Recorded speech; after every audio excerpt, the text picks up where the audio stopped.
Hey guys, Steve here from Muscle Talks podcast. Before we jump into the podcast, some big news. Our own training app. Together with Reese Price, a well-renowned trainer, also bodybuilder and competitor, together we've collaborated to put together this program called BILT. It's for beginners. It's for those that are starting out, who haven't been around for a while, who want to re-engage but don't know where it all started and how it begins. Very simple programs, home, office, outdoors, even the gym. This training program is amazing. So if you haven't been to the gym for a while, you're looking to get started, you want a friend to come and join, be part of this gym community, this program is what you want to give them. This is what you want to start with. So I'm not going to go on any further. You know where to find it. Let's get back to what we do best, and that's Muscle Talks Podcast.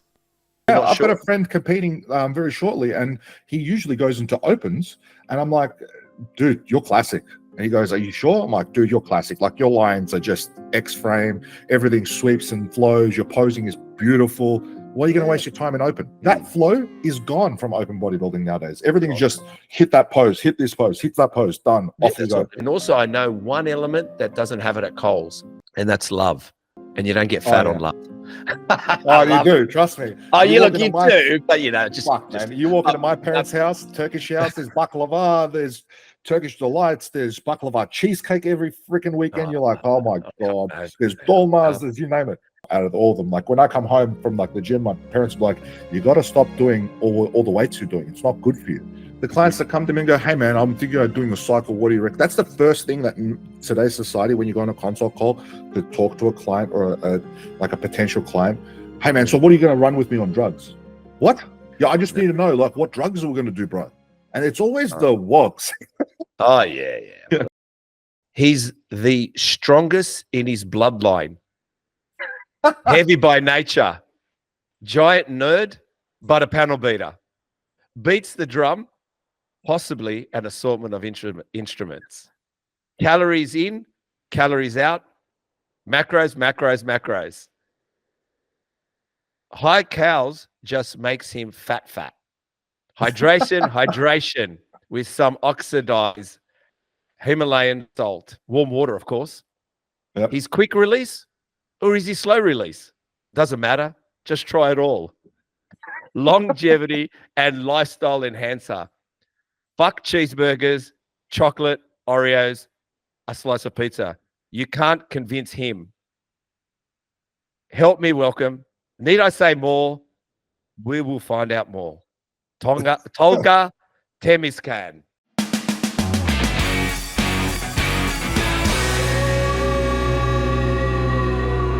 Ah, you got it right. I did, buddy. And I don't proofread. I can't believe I got away with that. I don't proofread. Yeah. That's not a bad intro. Yeah, it's not a bad intro, except it's not macros, it's micros. Oh, Jesus Christ, you corrected me, didn't you? Yeah, you'll correct me. Just let me be Grealish, mate. Let me be Grealish. Yeah. You be Turkish, I'll be Grealish, all right? Maybe you are the smart one. You did say you're a nerd. How about that one? I think what's my favorite out of all that? My favorite was his quick release or slow release. Anyone can think what the fuck we're talking about there. Yeah, what the fuck are they talking about? I found that funny. All right, you ready to start? Let's go with it. All right. Yeah, I'm starting with your I just need to know. Rational gaze. Mashagwa. What the fuck is that for a cardio music, mate? Me and Chris were listening to it just now, just to get an idea of who the fuck you are. And I said to Chris, call the police. Call the police immediately. You think that song's fucking wild? You should probably listen to Bleed by Meshuggah. So Meshuggah is how can anyone? What does that do for you?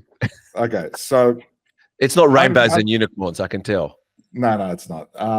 My love for music, it goes beyond what normal people would think in a sense of, oh, it's got musical rhythm, it's got musical pattern, et cetera, et cetera.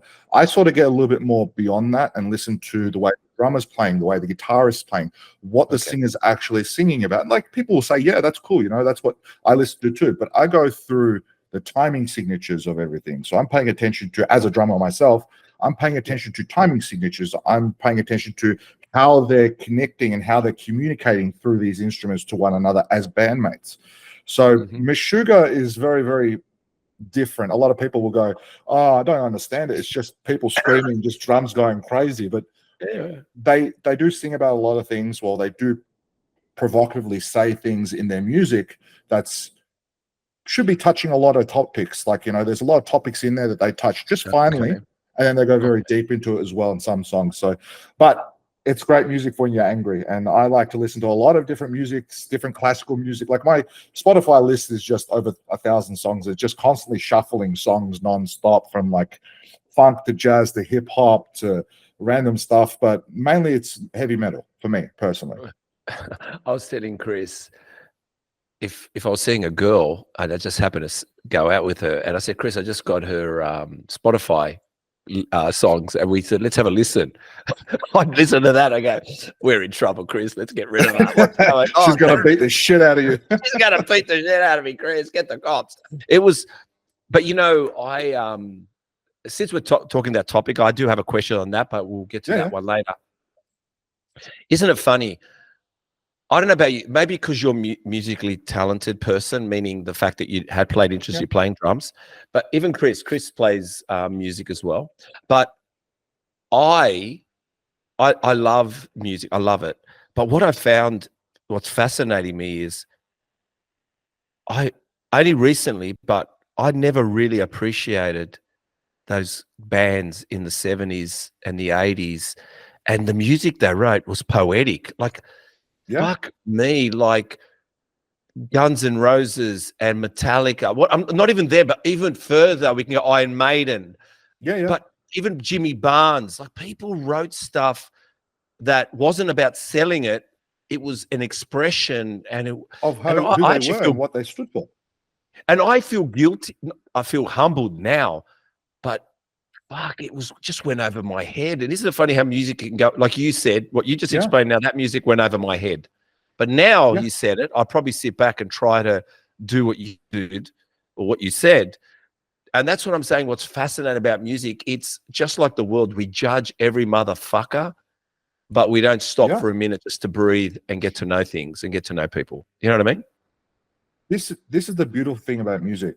You can sit back and one day realize, hang on, and it will click in your head, and people go, oh, music's just music, you know, it's just good for getting along and going to the gym and, you know, go to raves and parties and concerts. Sit back one day, close your eyes in a dark room, listen to the music, and try and understand what they're trying to portray across to you. It could be any genre, but this is the thing that people get lost on. They don't listen to what's happening. They like the groove of the song and how it makes them feel. Don't worry about the feelings that you're feeling. Try and feel what the artist's trying to portray to you. That's where it gets a little bit more, you know, more sentimental for me anyway, personally. No, I was listening to this musical director guy made me listen to a Justin Timberlake song. And he, I think it's, I don't know what the song is, but it starts by, it's got a guitar. And he goes, like, you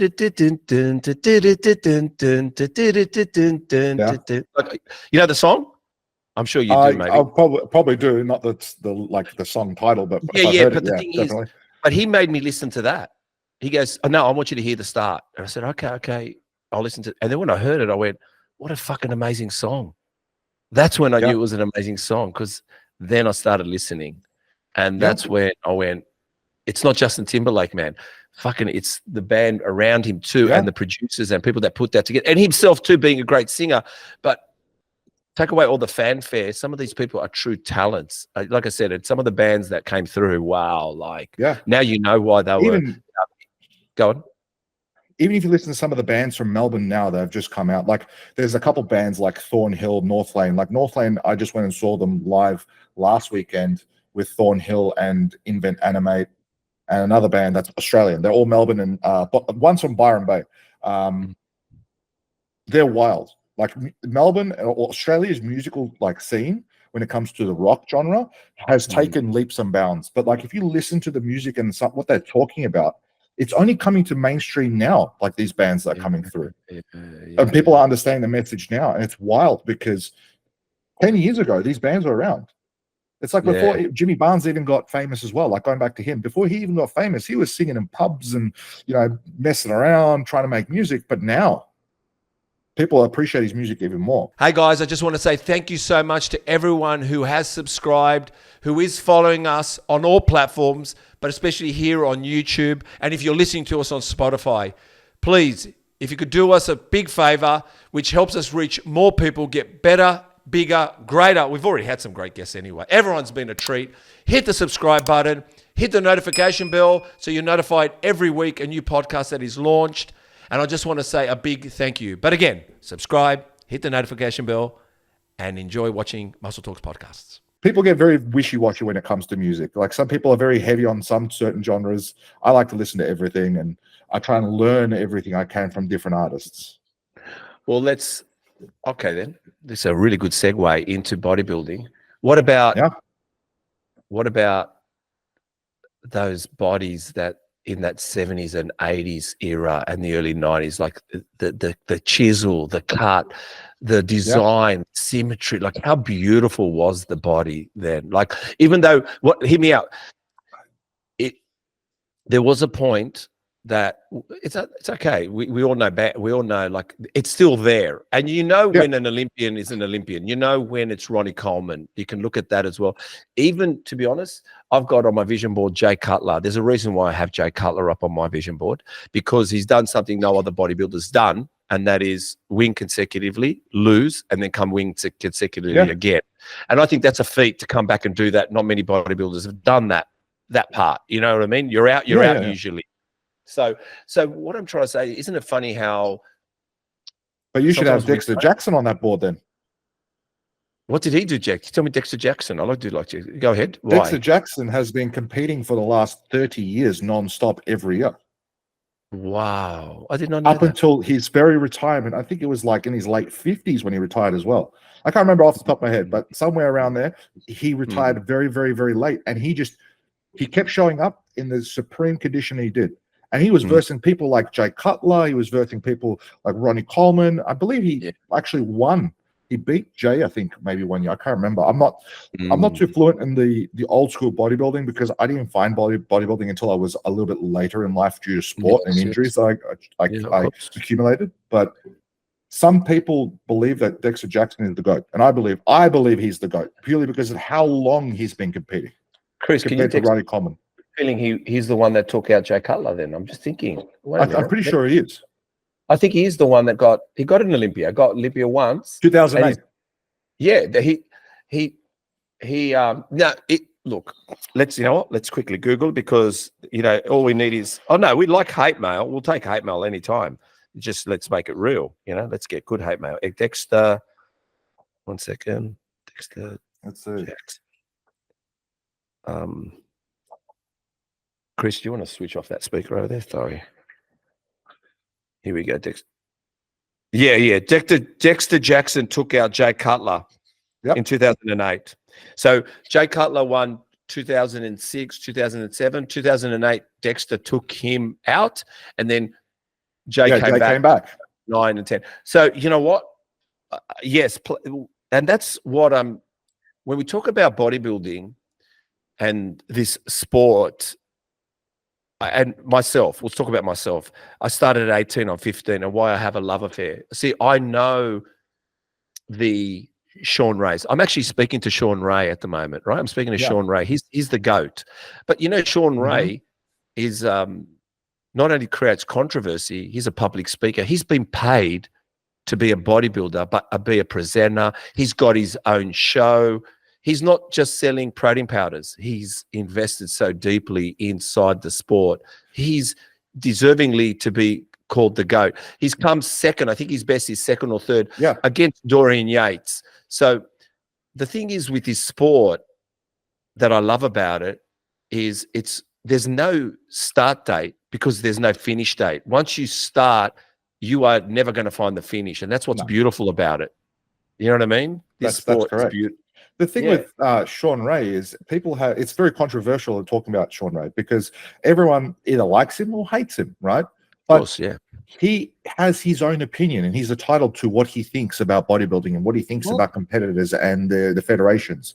It's the same with all the drama are surrounding all the other bodybuilding. Like it's controversy, but at the same time, it is what it is. This person has a very big opinion on it, and he's very clear cut. This is what he likes. This is how he likes doing it. Let him be. It's the same with anyone else in any sport.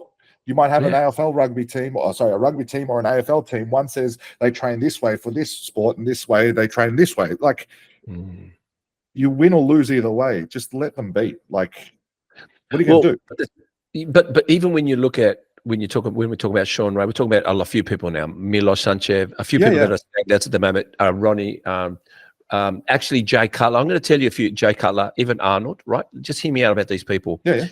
When you watch AFL and you see the presenters, some of those guys not only were the best players, but there was also great players. But think about how many thousands of players and only a few become voices to the game. Oh, yeah. And that's why if you can become the voice to your sport and you're really trying to be the voice, then you are a great, you love your sport. You love it. So, and I think going back to the body and watching these guys, you know, it was a Grand Prix. Do you know they didn't do one comp a year? They actually did many comps.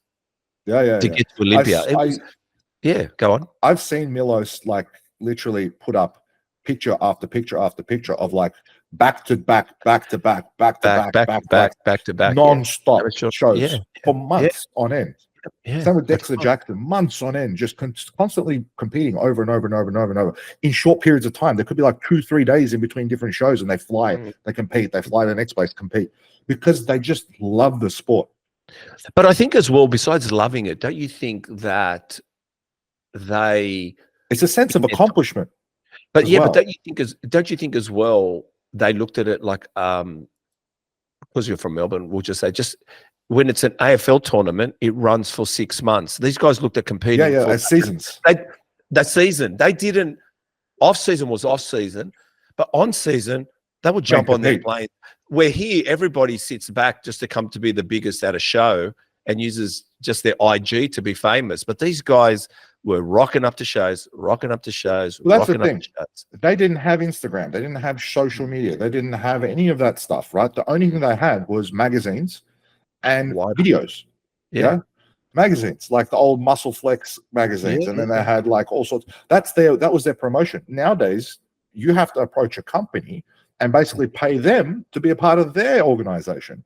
Before, it was very different for the athletes. The athletes would get paid by the companies to do promotion work because they were the athletes. They were the ones representing this sport. Now it's the other way around. How many followers have you got? Okay, we'll give you a 10% discount code and 15% off for you. 100%. But also, you become the goat before you become a goat. Like, I guess, like, you know what I mean? So you become a sheep. And then you become the GOAT. You have to work to try and get the GOAT against a million other people doing the same bloody thing. I think the other thing I think, and you correct me if I'm wrong, I've never brought this up before. Now we've got the IFBB Pro League Australia. I got it. Beautiful. That's nice. Very nice. Very nice. But don't you think we should have another Pro League Grand Prix that still points towards Olympia, is registered under that brand, but I don't think we need just one show in Australia. Well, meaning, I know we've got season A, season B, but hear me out for a second. We got season A, B, and C now. Yeah, but but hear me out. 3 shows. Yeah, but hear me out. The fact is, for you to get a pro card to head towards Olympia, you are doing a show with one organization in Australia. Now, I don't care what anyone says, it's going to be biased. But if, let's say now, Tolga had a show and it was IFBB Pro League, but it was called the Victoria Classic, right? It still played homage to they're all under one umbrella, but at least competitors can say, I didn't do good with Doherty's comp. Why don't I go over to the Victoria competition? That's an IFBB. And I'll fine-tune my body because it's coming up in 2 weeks. Just like in America, you know how many pro shows they've got? Yeah, you know yourself. Trust me, I've just been to like 3 of them.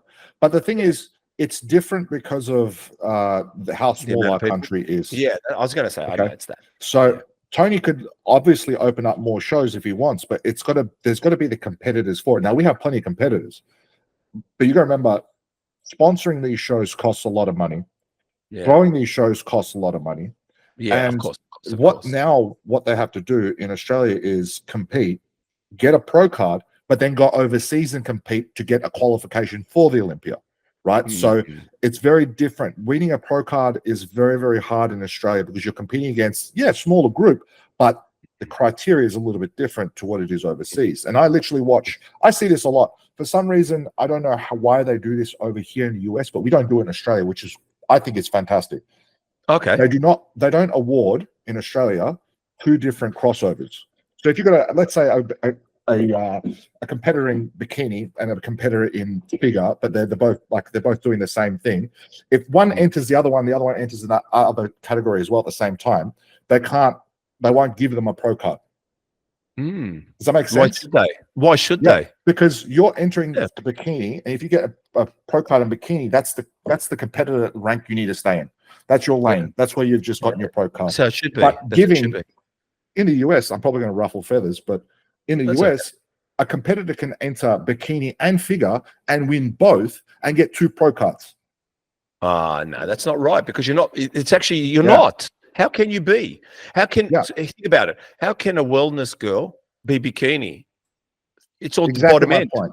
It's bottom end. Exactly my point. But obviously, let's say it's a bit controversial as well, because if there's not enough people in the lineup, but you're still the best person on the stage, the judges go, okay, well. But that doesn't matter. That shouldn't be awarded as a pro card. The way I see it is, okay, you've got a pro card in bikini. We can't give you this pro card, sorry, but we'll give you the second place because you've already competed and gotten a pro card. I think that. Or no one gets a pro card, come back again. If you want this pro card, you can't enter this division. It should be you're in bikini or you're in wellness. If you're going to move up after you get your pro card, yeah, cool, no worries. But you shouldn't be able to win 2 pro cards. But I understand, and I've been watching it for the last. From 19, obviously COVID closes it down, and I've been watching it. What I didn't understand, this is what I don't understand, which I've seen this before. It's actually slowing down a little bit. But I saw guys compete in Classic and then go and compete in Open. At one stage, I saw some guys actually do all 3, right? Yeah. Now, hear me out. That's crossing. Yeah, but the thing is, hear me out. How do you're designing a figure, you're designing a body.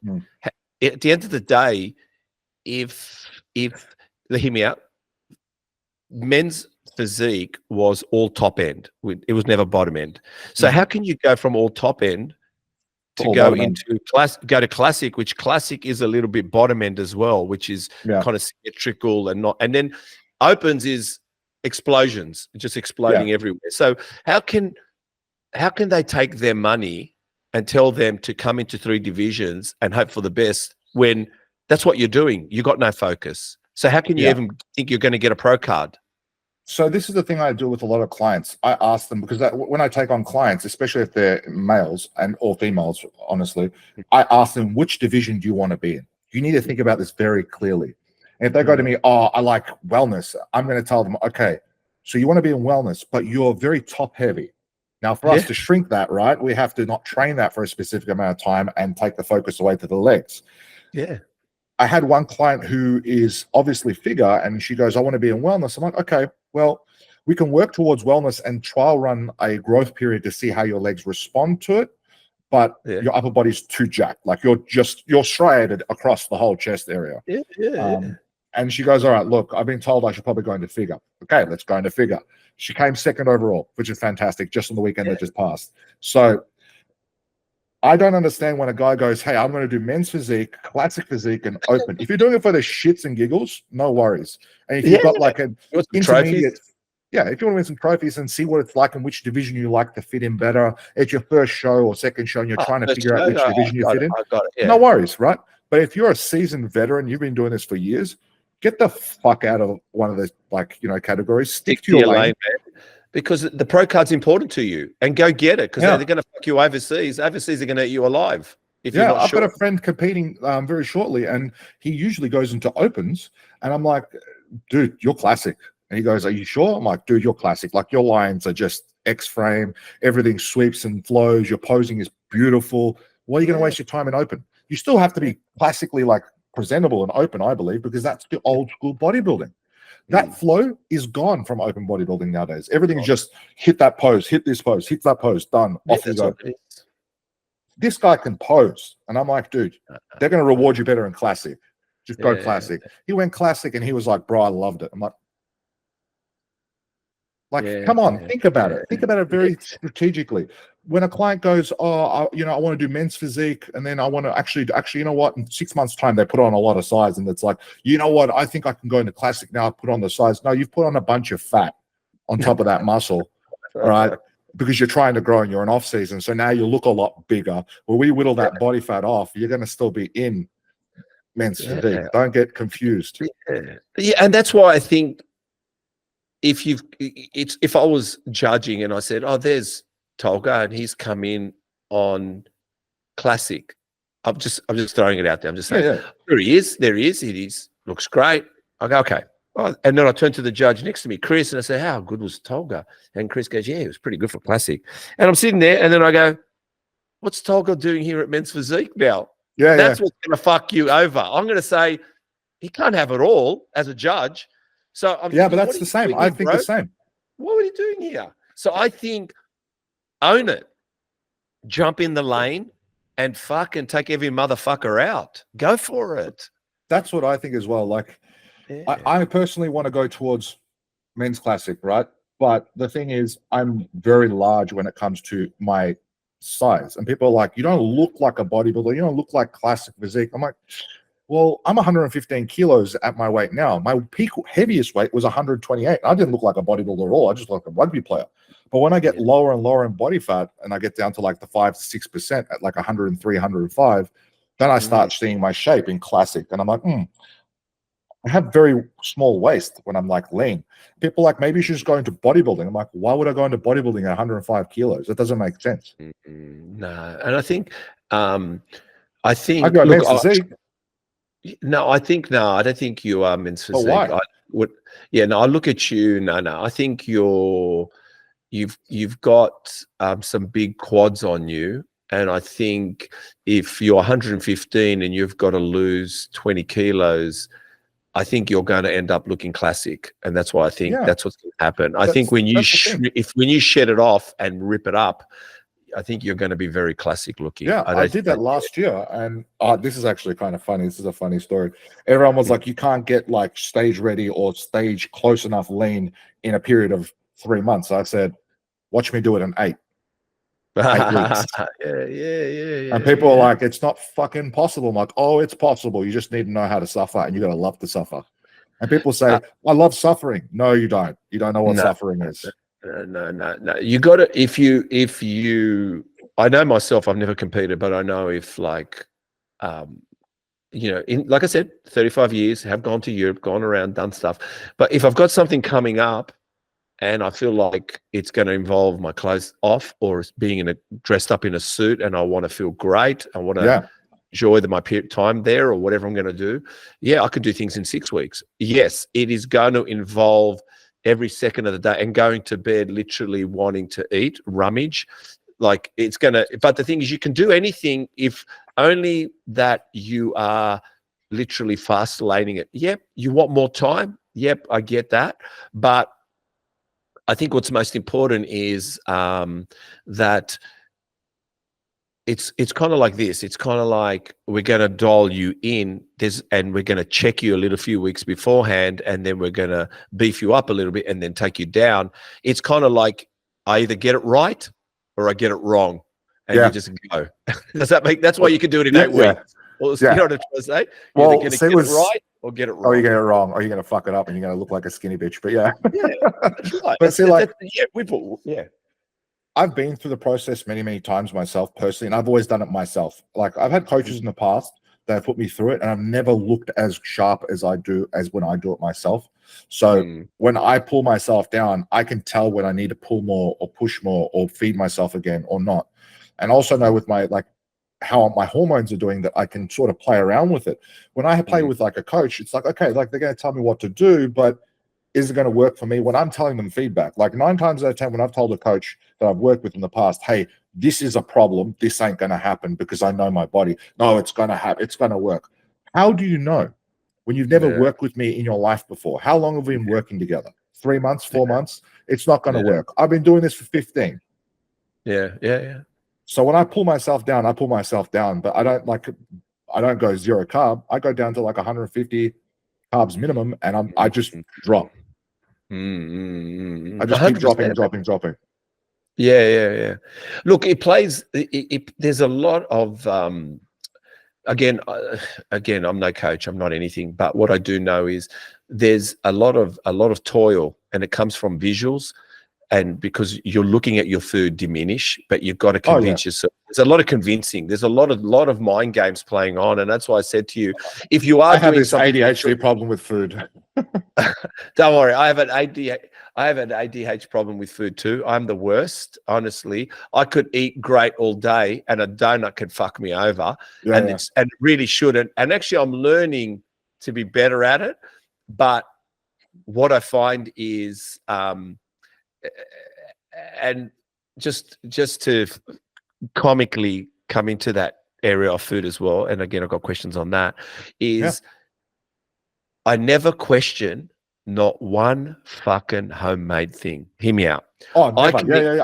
I can eat grilled chicken all fucking day.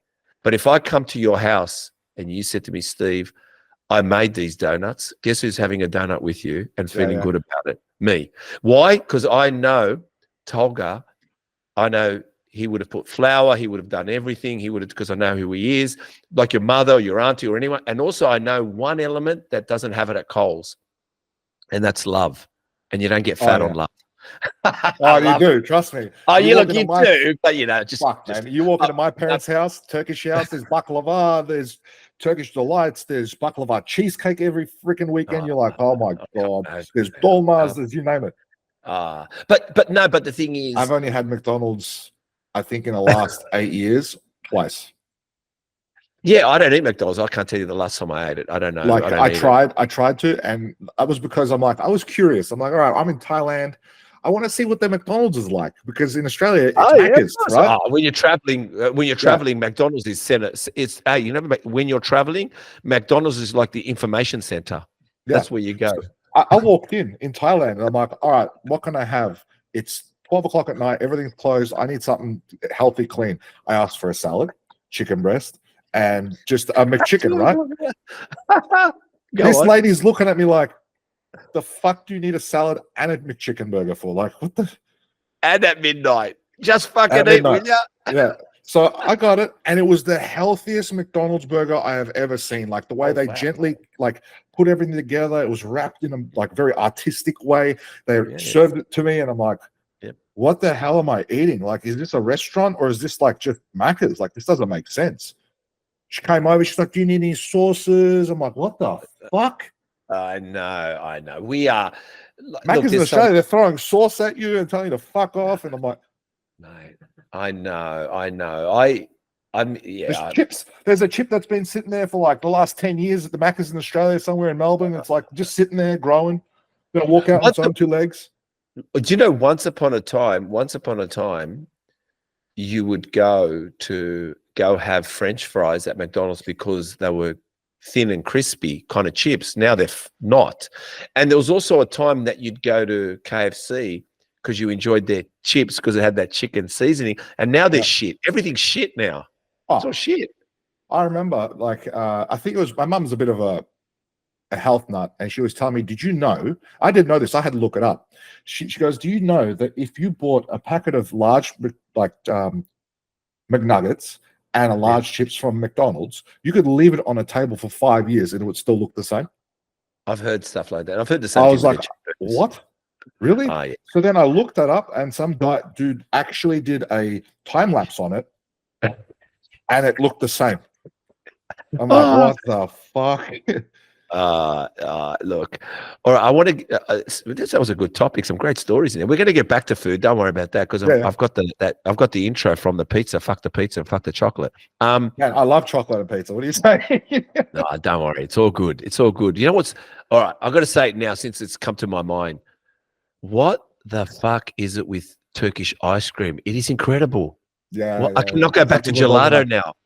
Fuck off gelato. Fuck the Italians. I'm sorry. No, fuck the Italians. But what is it about Turkish ice cream? And you're not allowed to call it gelato because it's ice cream. No. So it's dondurma. Yeah. I've gone, there's one in Newtown I go to. Do you know I actually go to this Turkish ice cream parlor in Newtown? Chris, we've been together? Yeah. We have. And I go there when I need to escape the world and just sit back and enjoy flavors. I don't know why. Yeah. I go to this place. The pistachio one's the best. Fuck, what are you talking about? The burnt fig and the Turkish coffee and the pistachio. But hang on. So in Turkey, my brother's there right now, and he's had every one more. I've got to say one more. One more. Watermelon and feta. Yeah. Fuck off. Yeah. And there's chewing gum. You're chewing the ice cream. I love it. Sakızlı dondurma means like chewing gum ice cream, basically. Right. What is it about this? I can't go gelato anymore. Well, it's unpasteurized milk that they use, and my dad actually makes it at home. Oh, fuck off. I'm coming to fucking simple to make. And I was like, "Are you kidding me?" He goes, "Yeah, it's just." Oh, please send us a recipe, please. I'll tell you right now, it's simple. It's simple as shit. Unpasteurized milk, goat milk. You can get goat milk or sheep's milk or cow's milk, but it's got to be unpasteurized. You're going to pasteurize it yourself on the stovetop. Write this down. Is Chris writing this down? Unpasteurized milk. Yep. One second. Now, go down. Unpasteurized milk, either sheep's, goat's, or cow's milk, up to you. But you got to make sure it's fresh. Like, I don't mean it's fresh, like it's thick and creamy and fresh. You got to add in all your ingredients, and you can look up the ingredients on, I think it was, there's a website I'll send you after this that has the different flavors of Turkish ice cream you can make. And you basically add in sugar. It's just sugar, and then just some like cinnamon you can put in there. You can put in different flavorings. You can put in fig. You can put whatever you want and different extracts, and you just cook it and you just stir it until it froths, and it froths up and it froths up and it keeps rising. Once you get to that point, you turn off the heat, let it drop down, and let it sit for 45 minutes, 2 hours. Then you pour it into your cups and you put it into the fridge. So you have to churn it. You have to churn it, and that'll turn it into paste. Yeah, like gum. But you have to churn it though. Like once you've finished and it's frozen completely, you take it out of the fridge. You have to churn it. I'm writing this down, man. Ingredients. Well, that's how we do it. But like my dad has a cheat, and he puts in the Ninja Creamy. A what? What does he put? What does he put? He puts in the Ninja Creamy, the ice cream machine by Ninja. Oh yes. He puts into those tubs, and he puts in the machine, and then it just spins it up, and it becomes ice cream. And it's like, whoa, it's the best. Oh man, look at this. Look, we learned something. Everyone's after how many podcasts? Everyone's going to learn how to make Turkish ice cream. Yeah, well, why not? It's not a secret. It's just ice cream. Nah, man, I'll tell you. And you know, it's my go-to when I need to, when I have a shit day or I feel like I got to run away from the world. I go to the Turkish ice cream place. Now you're going to be eating liters of it at home. Oh, I love it. No, but I like going there because it's Enmore Newtown. It's like one big Brunswick Street, every street in Melbourne, Newtown. Yeah, every street in Melbourne's huge. I saw on your stories was it you holding the asthma spray facing the dash? What does that all mean? So that's just the Ventolin. Yeah. You got asthma? No, I don't. It just allows me to breathe better. It just allows me to breathe better when I'm doing more high intensive cardio. Ah, so it's a hack, like a bodybuilding hack? It's a little hack. It's a little hack. You can use like other compounds, but I just prefer using salbutamol because it just, for me, it works better. I've always wanted to try it, and now I'm running. Salbutamol? Salbutamol. Salbutamol. Yeah. That's all right. So asthmatics use it to, So you got to think of it this way. Asthmatics use it to open up their lungs, right? To stop them from having spasms.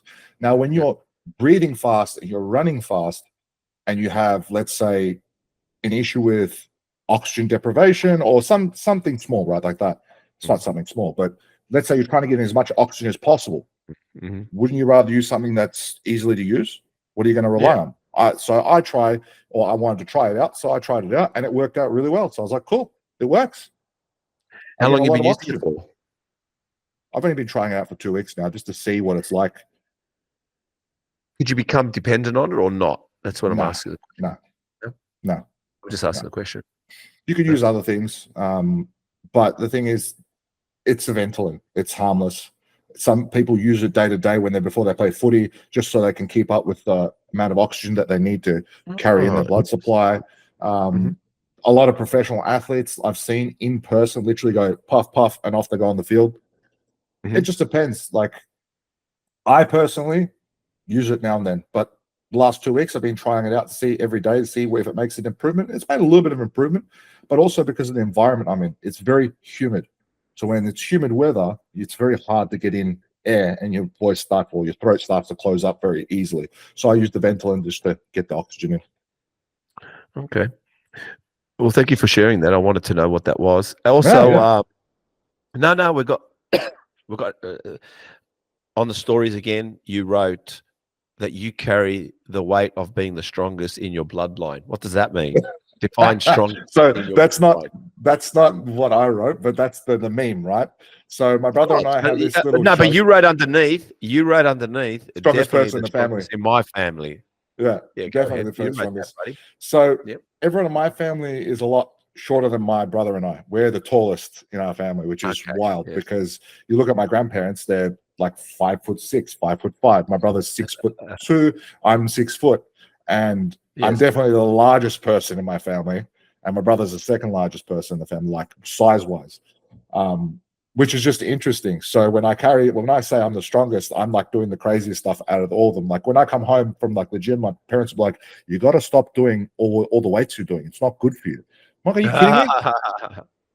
Of course. Are you kidding me? Like, you guys have got the back problems and the sciatic problems and all the muscle tenderness issues. If you move, God, you'd be moving better. You'd be functioning better. You'd be living on a different planet compared to what you're living on now. But they're telling me, you're going to injure yourself. You're going to do this. I'm like, I am the strongest person in the family. Just leave me alone. But I have this thing where I pick up my parents all the time. Like, I'll pick up my mum like in a normal carry like this and walk around the house, and she loves it. I found. Do your family like the career you've chosen, or are they still waiting for you to pick the right career? Being wogs. Well, okay, yeah, okay. So originally they wanted me to be a doctor or a lawyer or something, and I hate law and I hate doctors in general. Well, I don't hate them. It's just they look at things in the way they've been taught how to look at things. They don't look at things outside the box, in a sense. Like, I could tell you how to fix a certain problem, but they'll only have that one specific route of doing it, which is normal for them because they've got a compliance that they have to, like a code of conduct that they have to follow, right? Whereas my brother was told that he needs to be a lawyer and a doctor, and we've both gone two different opposite directions. He works for an engineering company. I am a coach that basically just travels nonstop. But before that, I was a manager and what was the job title? They gave me a job title. I don't even know what it is off by heart. You were a nerd, though. Yeah. And even though your parents wanted you to be what you wanted to be, could you have done it? Could you have been anything you wanted to be? Or I'm just asking the question. When I hear the word nerd, I'm assuming. Yeah, look, I could have. Like, but it didn't interest me.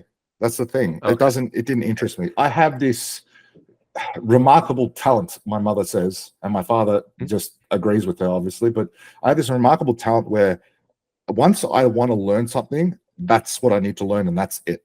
Like, I will ignore everything else, and blinders will come on, and that's the only thing I will do until it's done. And that's how I've always been. It was the same with music. When I started playing the drums really young of age, that is all I did. For 8, 9, 10 hours a day, that is all I did. So, all right. So I'm going to ask two questions around when you hone in and lock in. You're a panel beater. Come on, bro. You're talking about a nerd that could do anything. We're talking about ADHD, bodybuilding. Where did panel beating come into it? Drumming, music. How did panel beating come into it? So I always loved cars, right, from a young age, as all boys do when they're younger, from like 16 You never to stop. 21. You never stop. No. You never stop. And I wanted to learn, how can I fix things for myself and my family if something happens. How can I learn? Go ahead. Yes, yes. Because I want to learn in case something happens to family mode of transport or something like that. I wanted to learn. So I'm like, you know what? Yeah. I'm going to give this a try. And my boss at the time when I was working a couple jobs, his name was Lindsay. He had owned a panel shop. And he goes, hey, do you want to work for me? I'm like, yeah, sure. I'll take another job. No worries. So I took on a second job, and I used to work for him on the weekends, just pulling cars apart. You're a wog. Yeah. Mate. Imagine you probably had 3 at one stage. Yeah, I did at one point. Yeah. Go ahead. So he just said, come in on the weekends and help me strip cars down. I'll pay you cash. I said, yeah, no worries. I was stripping cars down on the weekends in 8 hours. I was stripping 4 cars, 5 cars in 8 hours.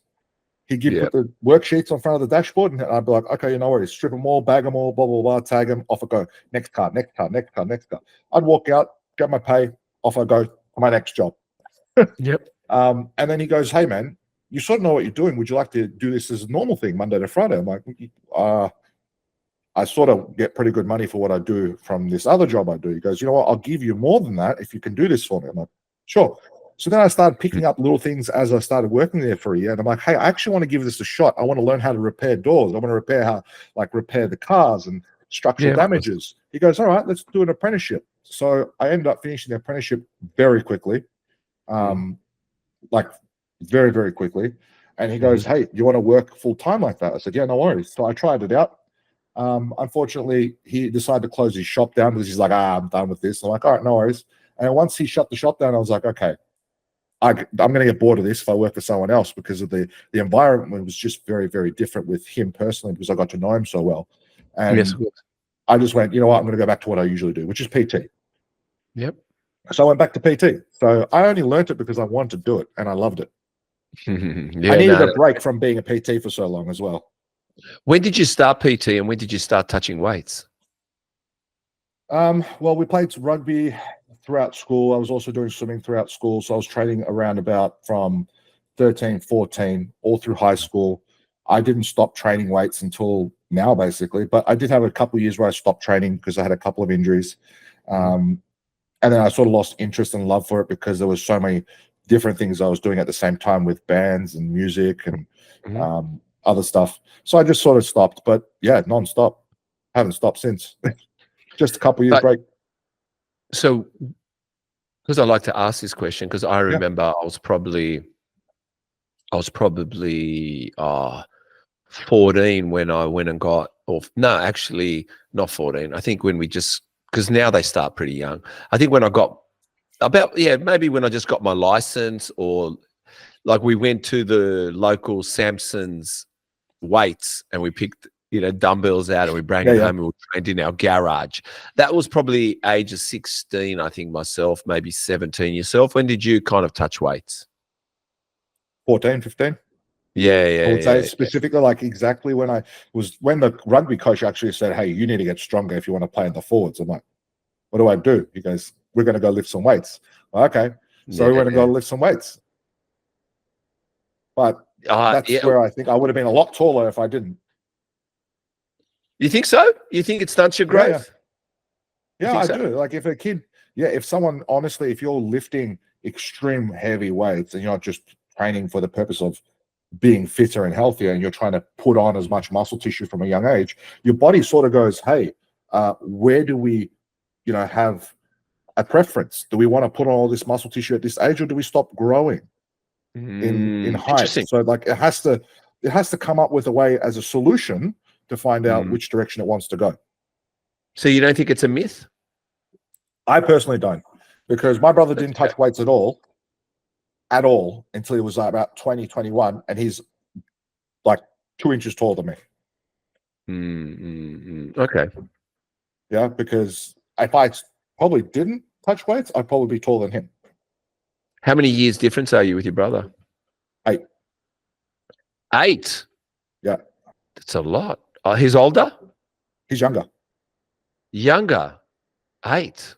It's just the two of you? Yeah, it's just us two. Oh, okay. Well, did you get on with your brother? Yeah, it was actually his birthday last night. Oh, and Leo. Leo. Yeah, Yeah. it was my daughter's on. It was my daughter's on Sunday. Oh, happy birthday to her. Yeah, happy birthday What'd you to your get her? brother, Is the man. question. She's not talking to me What, because what did you fucking do? fuck, man. You know what? She's 21. She's 21, and I fucking love her like I've never loved anyone in my life. Like she is my. I can't breathe. I can't breathe I can't breathe when I'm around her. That's how much I love her, right? Yeah. But something happened. Unfortunately, I'm divorced, and it's okay. That's not the problem. The problem is that some people just try to fuck you over, and that's not really something in my DNA. And I think just Christmas Day something happened, and they saw the wrath. They saw the wrath of me, and the wrath was pretty big, but I don't regret it. And I was, in a sense, poked. And when you poke a bear that likes to be stoic and quiet and just Left alone. well, not only left alone, but plays the goose, Yeah. but you turn him into something that you just don't like when it happens. They did something, and I guess, I spoiled. Like I said, she's just chosen not to talk to me at the moment. But in all honesty, whether she talks to me or not, Tolga, I love her to death. So what I bought her was, I didn't buy her anything yet. I just gave her 3 cards because we buy a lot of cards for each other. That's what we do. We don't buy one card. And I just wrote all my feelings in all 3 cards, and so be it. That's how the universe works. It works with the truth, and that's how I feel about her. So to give her what I gave her is no different if I talk to her, but she doesn't talk to me right now. So that's how it goes. But it's still a gesture of love that you've gone by portraying your feelings and emotions in those 3 cards. Oh, 100%, man. I can tell you right now, not many fathers could do that. Right? Yeah, maybe I can tell you from experience, not many fathers can do that. My dad's wonderful. Like he portrays his mind and he speaks his mind at all times, but he's very stoic. He keeps his pain to himself. Like if he's in pain, he keeps it to himself, and he'll only ask for help when it's dire needs. But majority of families, from what I grew up with and what I saw, they didn't give a shit about their kids. No. And it's a shame, but my parents gave me everything I ever wanted. They gave me opportunities. They gave me love, unconditional love. And my brother, I showered him with as much love, and I still do. Like everyone goes, "Fuck, beautiful. You guys are weird, man. You give him, you're weird. You fucking hug him all the time. You drag him around. Yeah, I love it. He's my brother. I asked for him. I asked for a brother. My parents delivered. I'm going to look after this bastard. Yeah, 18 years old, my son, and we still kiss each other hello, and I want to hug him. I mean, even though he never returns my calls and doesn't SMS me back, that doesn't matter. What I'm getting at is, since we're on this subject, I understand how my daughter must feel. She's wrong though, but I understand it.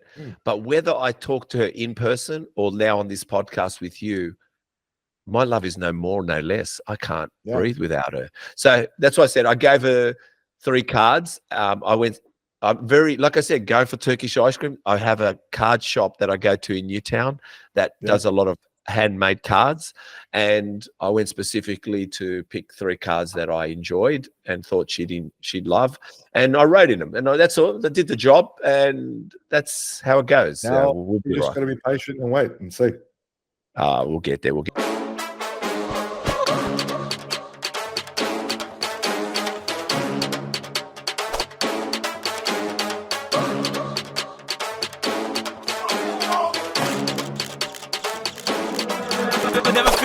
Never forget, twisted thoughts run through my head. They used to diss, now show respect. Still show them disrespect. Not that type to pout and pose, but when I pose a threat. Say how it is, my mouth has no filter, still yelling no effect. Now let's talk about blood pressure, and is quietly, silently going to kill you. Now you right here, let me go through the list. It's a whole page. Monitor blood pressure morning, noon, and night. Hear me out. High blood pressure will screw up your sleep. increase your blood pressure for the next day if you don't sleep. Mm. The food you're eating, your training, stress, anxiety, all to shit with bad blood pressure or causing bad blood pressure. Yeah. And you are, I think most of your social media says, get hydrated, get hydrated, get hydrated, electrolytes, sodium, magnesium, potassium, calcium, sodium, magnesium, potassium, and calcium. It's all these podcasts. And the number one issue for bodybuilding, because high blood pressure is in bodybuilding, people are faced with high blood pressure, is because you're getting heavier. You're putting on size, which affects your liver, your kidney function, your cognitive behavior, how your heart works. So, and you love to find natural ways, not pharmaceutical ways, and you need good rest. Yeah, tell us more. I've gone through the whole fucking thing, man. I had to sit there forever. You've done it for me. I don't need to do shit. I know. You don't have to say much, but just it's your word. Yeah. Okay. So, as quite passionate bodybuilder, I am, purely because I've had clients come to me and I've seen their lab work and I'm like, what the hell are you doing? And they tell me there's protocols, they tell me everything they're doing, and I'm like, you got no blood pressure medication in here. They're like, nope. I'm like, you're playing with fire. Wow. Now, if you're a natural person, a natural competitor, and your blood pressure is sky high, one, it could be from obviously calories and stuff, or you're just not getting the correct sleep, or it could be the stimulant pre-workouts, everything else. You should be concerned, because the higher your blood pressure is, the more kidney damage you're doing. Yeah. Because it's making everything work harder. Your blood's thicker. Your blood's going to be pumping harder. Your heart's working even harder.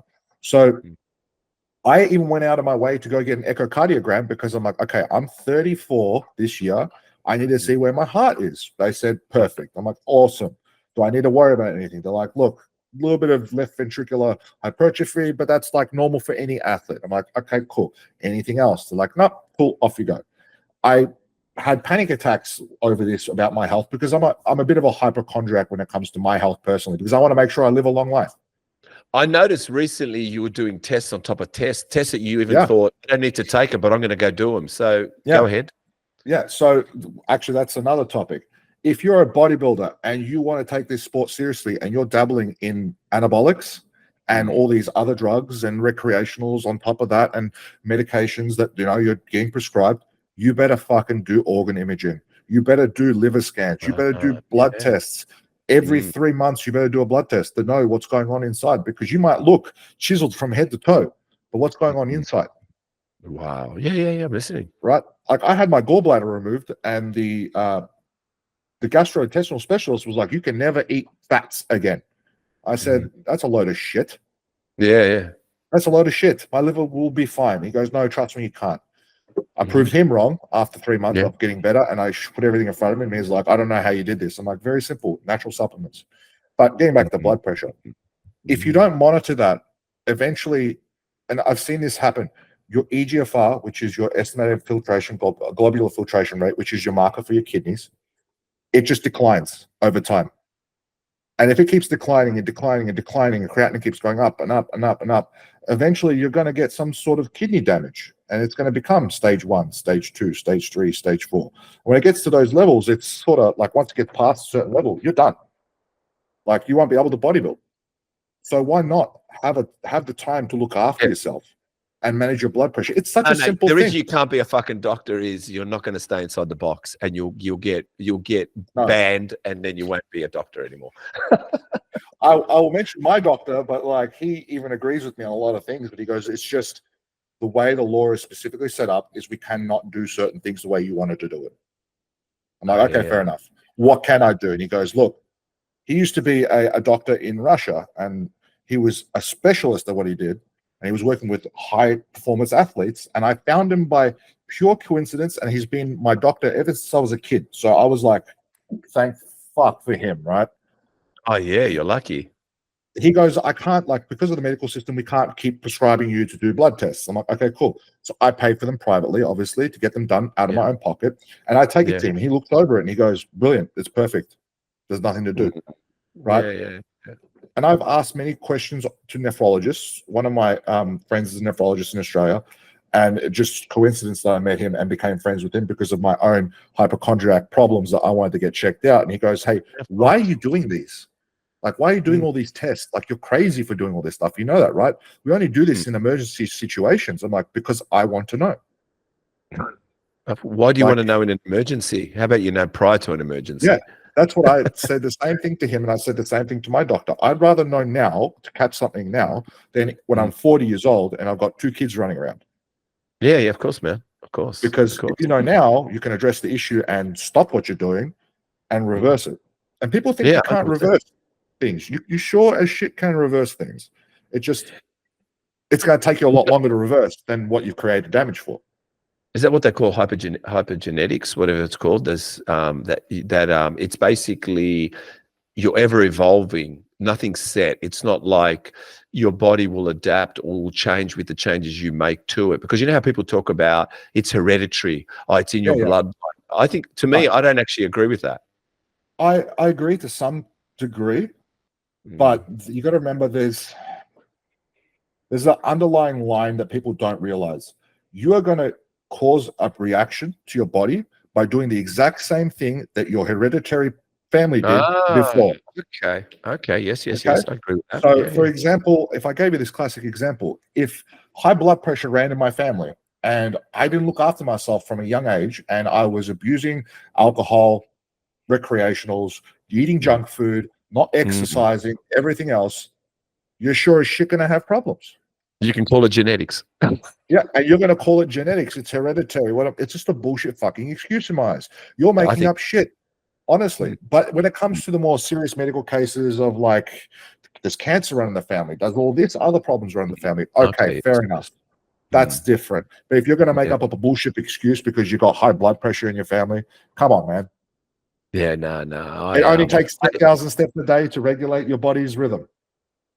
And also, since we're at it, I remember when my doctor many years ago, he took my blood tests and he goes, "Oh, you've got high cholesterol," and I said, "Yeah, okay." Well, I just thought about it, like everybody. He goes, "Oh, maybe we'll test it." He goes, "Maybe we'll test it in a couple of months." And it's look, I do a lot of visualization. I very much mind over matter. So I said, no worries. When I left, I said, we're not coming back for nothing. I'm going to fix that mentally. I'm going to fix that with my food. I'm going to fix that straight away. Yeah. And I think it was 4 years later when I had to do a blood test. There's no cholesterol. Everything's fine. There's a lot of things that are going to happen in between that 4-year period. You're right. I hear your point when you said anything could have happened in between that time. I'll just say something quickly. I find this is me. And no one should practice what everybody preaches because we don't know if it works for everybody. But for me, I find at the moment, which is unfortunate, I find doctors very frustrating, and I've found them frustrating for many years because I've never been one. My dad, you only know that when you've experienced it in life. My dad was like a pharmacy. Mate, my dad would have, and he also used Windex. So if he had a cut, he'd spray Windex on it. Oh, yeah. So what I'm trying to say is what a wog thing. What biggest wog, man. But my dad would have a twitchy eye, the doctor would give him medication. My dad had fucking everything in his cupboard for everything, for anything. That's how he was, right? Look, he lived till 86, 87, but it was just, and for me, I guess when I hear something, I automatically look at natural remedies. Some of it is what I'm eating. Some of it is, like you said, I try to calm the nervous system down. I try to use visualization. I do dive into it. I don't ignore nothing. There's nothing I ignore. I just go in and use everything in my powers. I'll give you an example. I was telling Andrew Locke, I had L4 and L5 swelling, which was hitting my nerve. And it was getting, it wasn't called sciatica for some reason, but it was like a sciatica. And I had a shop and I was picking up carrot bags and I was picking up pineapple boxes. I had to do it. I had a shop. I had a juice bar. So I had to fix my back while I was doing that. I had a great physio. The physio did an amazing job, but what fixed me was visualization and tenacity to fucking lock in spiritually. And I do believe that's what fixes a lot of things for me. And I believe the only time you can do that, do all that is when you have a love affair with yourself, because love is the power of all. Yeah, You understand what I'm trying to say? Yeah, I'm trying to understand. Like, I understand, because if you look at a bodybuilder, they're in love with what they do and their craft. Yes. Okay, their body is their art. Yes. So when they visualize themselves, okay, they look at themselves. Dorian Yates said this perfectly. I think it was Dorian. Yeah, it was Dorian. Yes. He'd look at himself every week and go, okay, I need more of this. And he'd draw on himself. I'm like, I need more of this. And he'd visualize how he's going to get that. Yeah, you have to. Yeah. You have to. I do the same thing, but at a time, like, people get so lost in today's society of there's so many distractions. There's so many things going on. There's people messaging on social media. Take away 10 years, 15 years, things were so much more simple, where you could actually think for yourself and go, okay, I don't have this abundance of information. I don't have all these people telling me what to do, where to do it, how to do it. I'm going to do this. And now it's a lot harder to do that. So for you to fix that problem now, you'd have to see your doctor, get a general plan, get medication, prednisolone, then go see a physio, then go see an osteo, then go see a chiropractor. And if that doesn't work, then you're going to go see a specialist. And then that specialist is going to tell you one thing: you need surgery, my friend. Yeah, 100%. When there's so many things you could do, take up yoga, get more mobility in your Pilates, spine, Pilates. Like, and that's one of the main problems. The older generation don't want to do anything. No. And I've got some older ladies in my roster, and man, do they kill things. Like, they're so motivated to do stuff because they look at their friends and they're like, I don't want to turn out like these people on 30 different medications. I want to try and do it the best I can naturally. So they have sometimes a laundry list of natural supplements for a certain short period of time to rectify things and get them back on track. And then the body just takes over and goes, all right, I know what we're trying to do. Let's get with it. Yeah. I and again, that's what's good about this podcast, talking to people. And not only am I so competitive, not only am I so hard on myself, that at the end of the day, the buck always stops on me. But one thing I learned, the biggest power you have above everyone else is to love thyself. And hear me out, because you can loathe yourself. But when you love thyself, even if I'm competing against Tolga's looking great and we're going to compete, the only edge I have over Tolga is how I feel about myself. And that's going to make me win. Because if he's focused on me, I'm not focused on him. I'm focused on me. And I'm the biggest critic. And that's how they make... Sorry? That's how they make mistakes.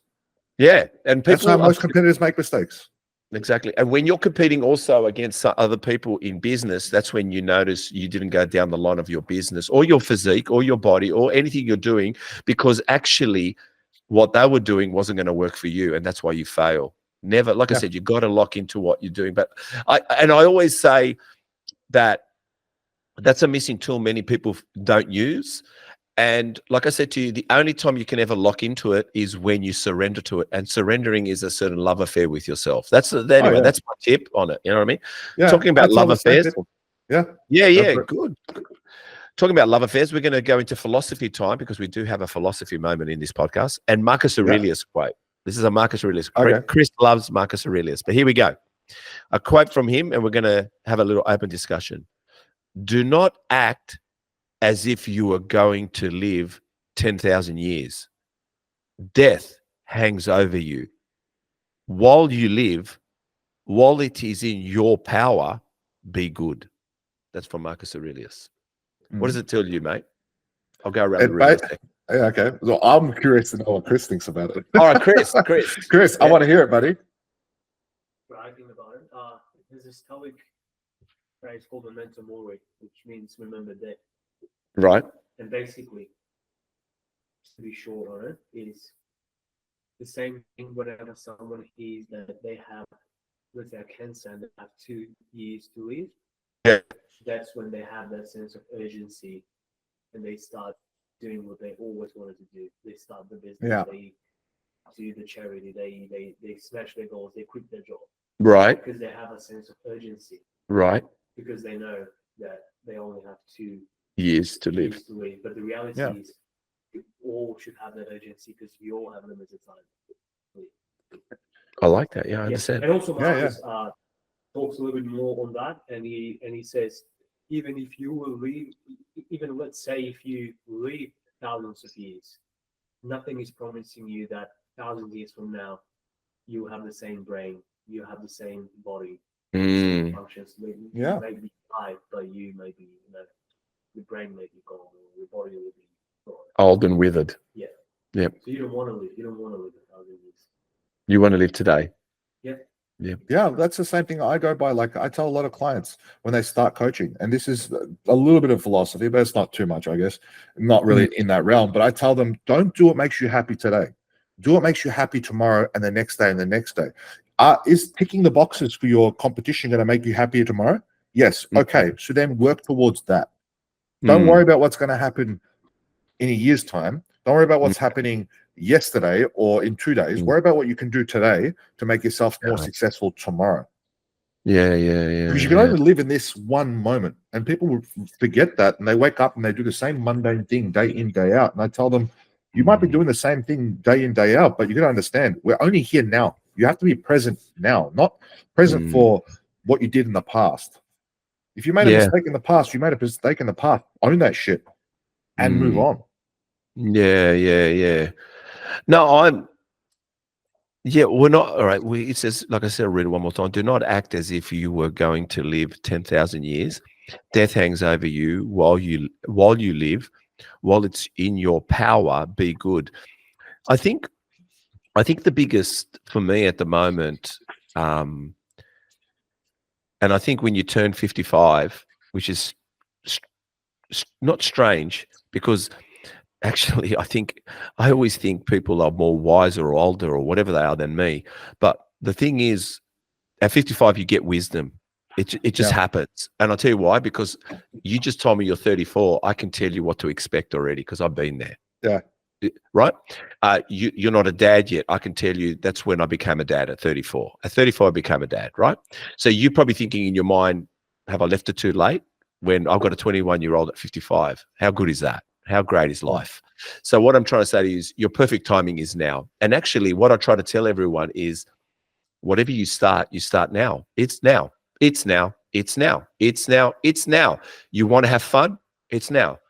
You want to get in the car and drive to Queensland? It's now. Everything is now. You have unlimited opportunities. Yeah, but many people, what I'm saying to you, they seem to be they live life like it's that superannuation fund at 65. That's when I'm going to have fun, when I get my super. So what I mean is many people are thinking the anxiety of life, this is a good one. Many people think that the anxiety of life isn't fun. That's when it's most fun, when the adrenaline, the fun, the anxiousness. Because let me tell you,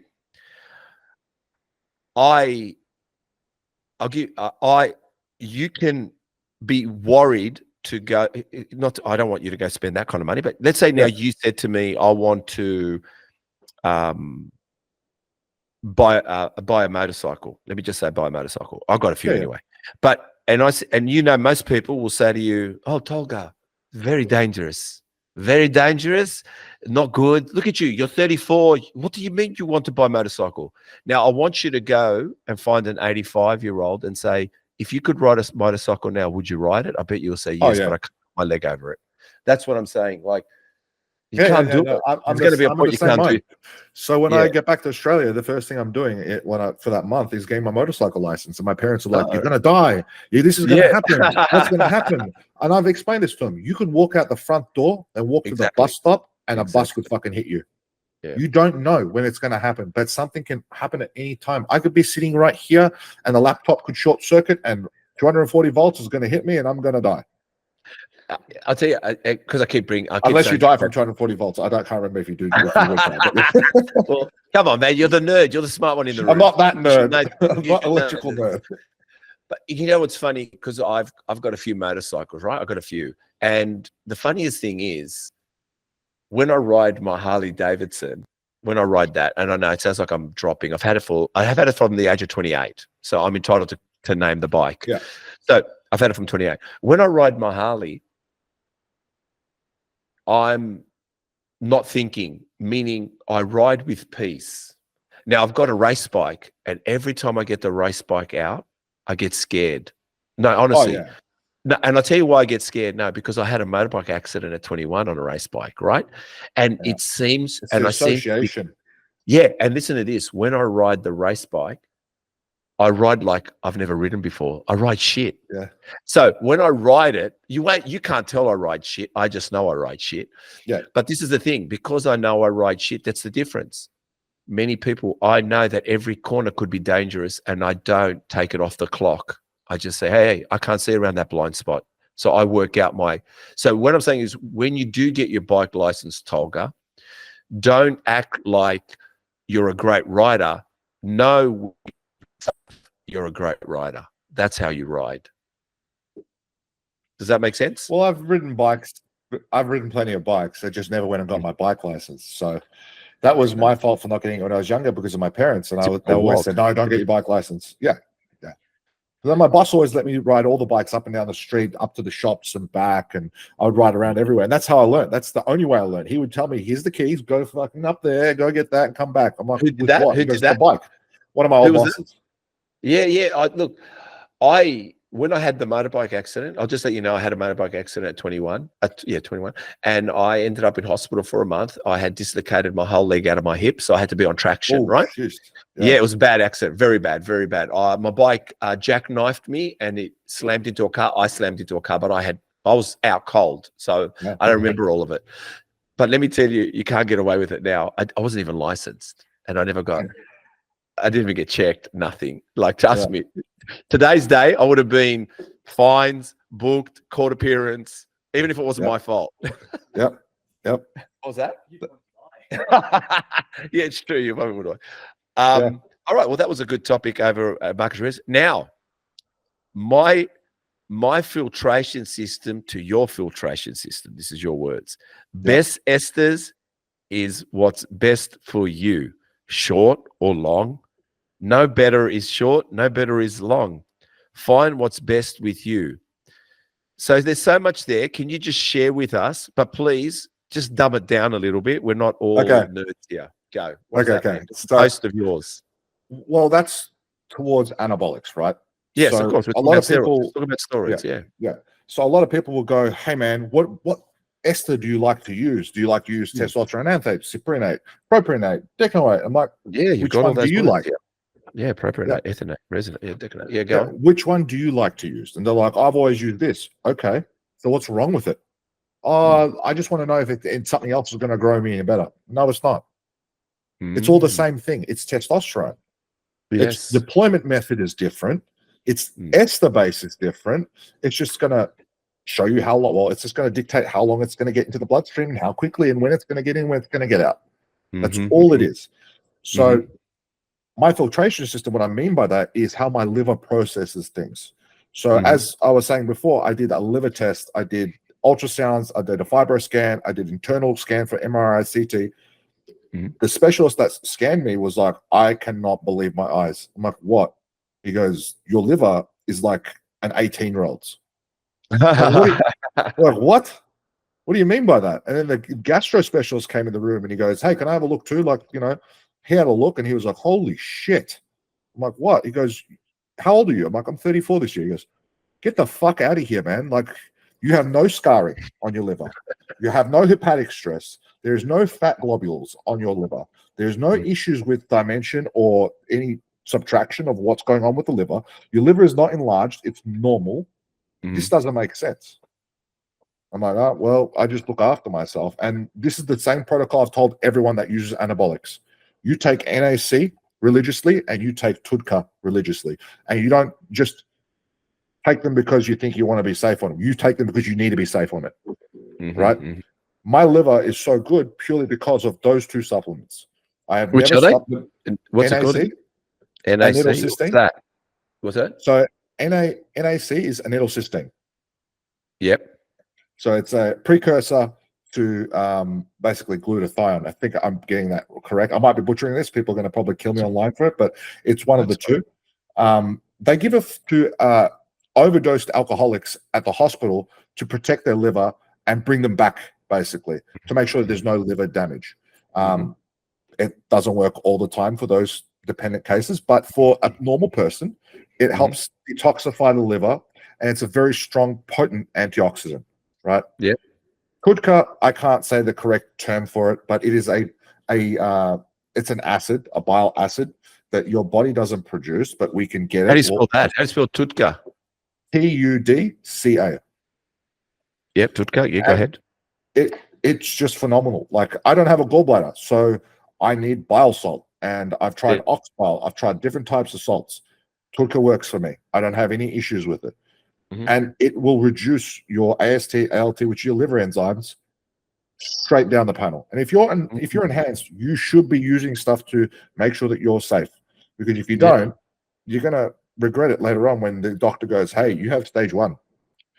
And if you don't get this shit under control, you're going to get stage 2. Then you're going to have stage 3. And then it's like you're in the zone of you can't come back from that. Right? So it's very important that people understand that if you're going to dabble in steroids, you better understand the mechanism of action, how they work, what they do for you, and how you need to protect yourself.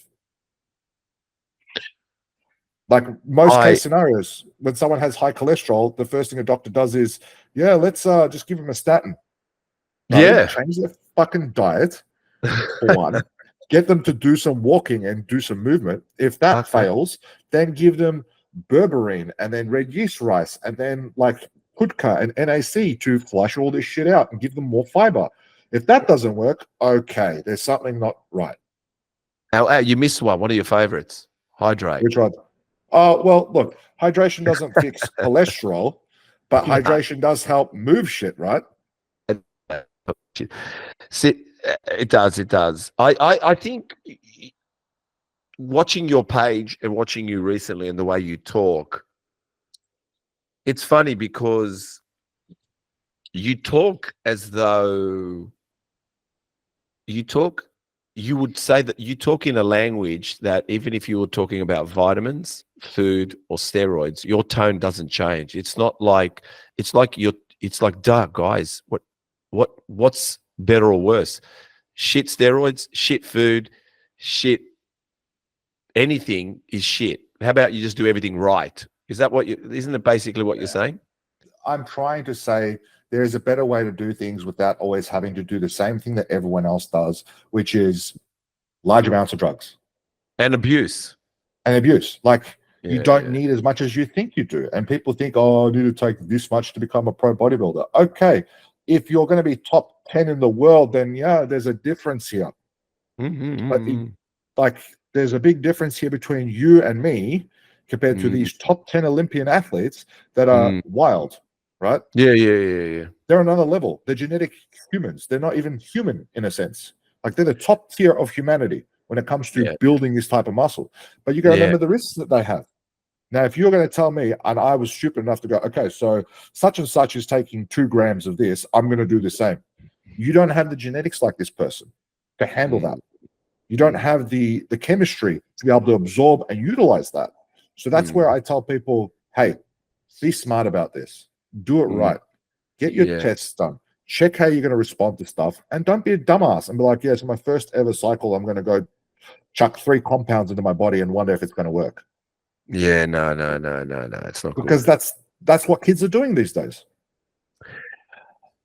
It's crazy from what I'm hearing, but the unfortunate part is Mother Nature's relentless, and you can manufacture everything you want. You can manufacture everything you want, but once you take a year off, 2 years off, 6 months, you take time off, Mother Nature will rip you back quickly. The one thing I have to say, being that I've trained natural until the age of 49, and only, like I said, did a cycle for 6 months. I have to say, I might not look jacked, but I can tell you, I've altered Mother Nature. Mother Nature's had 35 years with me to change things. So when I don't train for 3 months, nothing changes that much. Like there's not much. Nothing changed after 6 months. I still got the frame because it doesn't matter the fat. It doesn't matter anything that's on top of it. Below has been complete changes, constantly pounding it, hitting the muscle, hitting the muscle, hitting the muscle, hitting the muscle.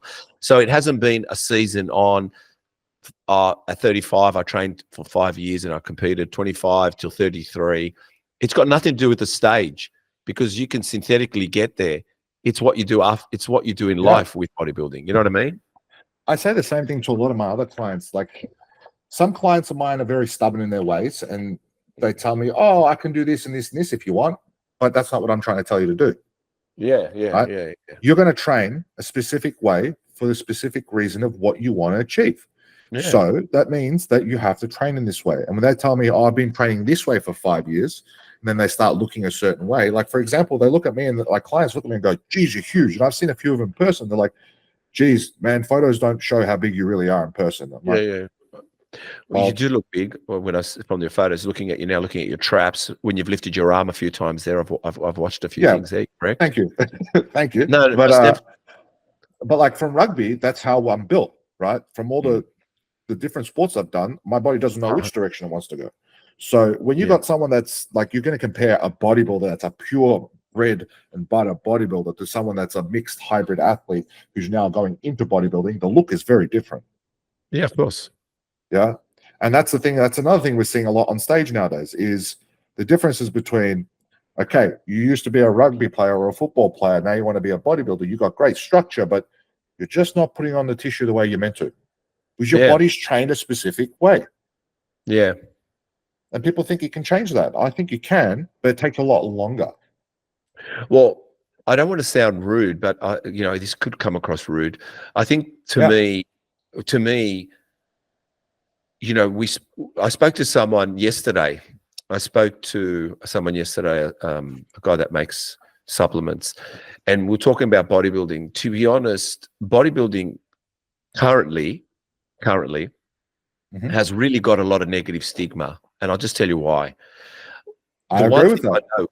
A lot of negative stigma, and the reason there's a lot of negative stigma is one, they portray perverts in it. We're all perverts in the gym, right? Where I think the reason gyms weren't perverts is because it was predominantly guys in the gym. That's what I grew up with. I love now that we've got the girls, but now we're all perverts, right? We're all perverts in the gym.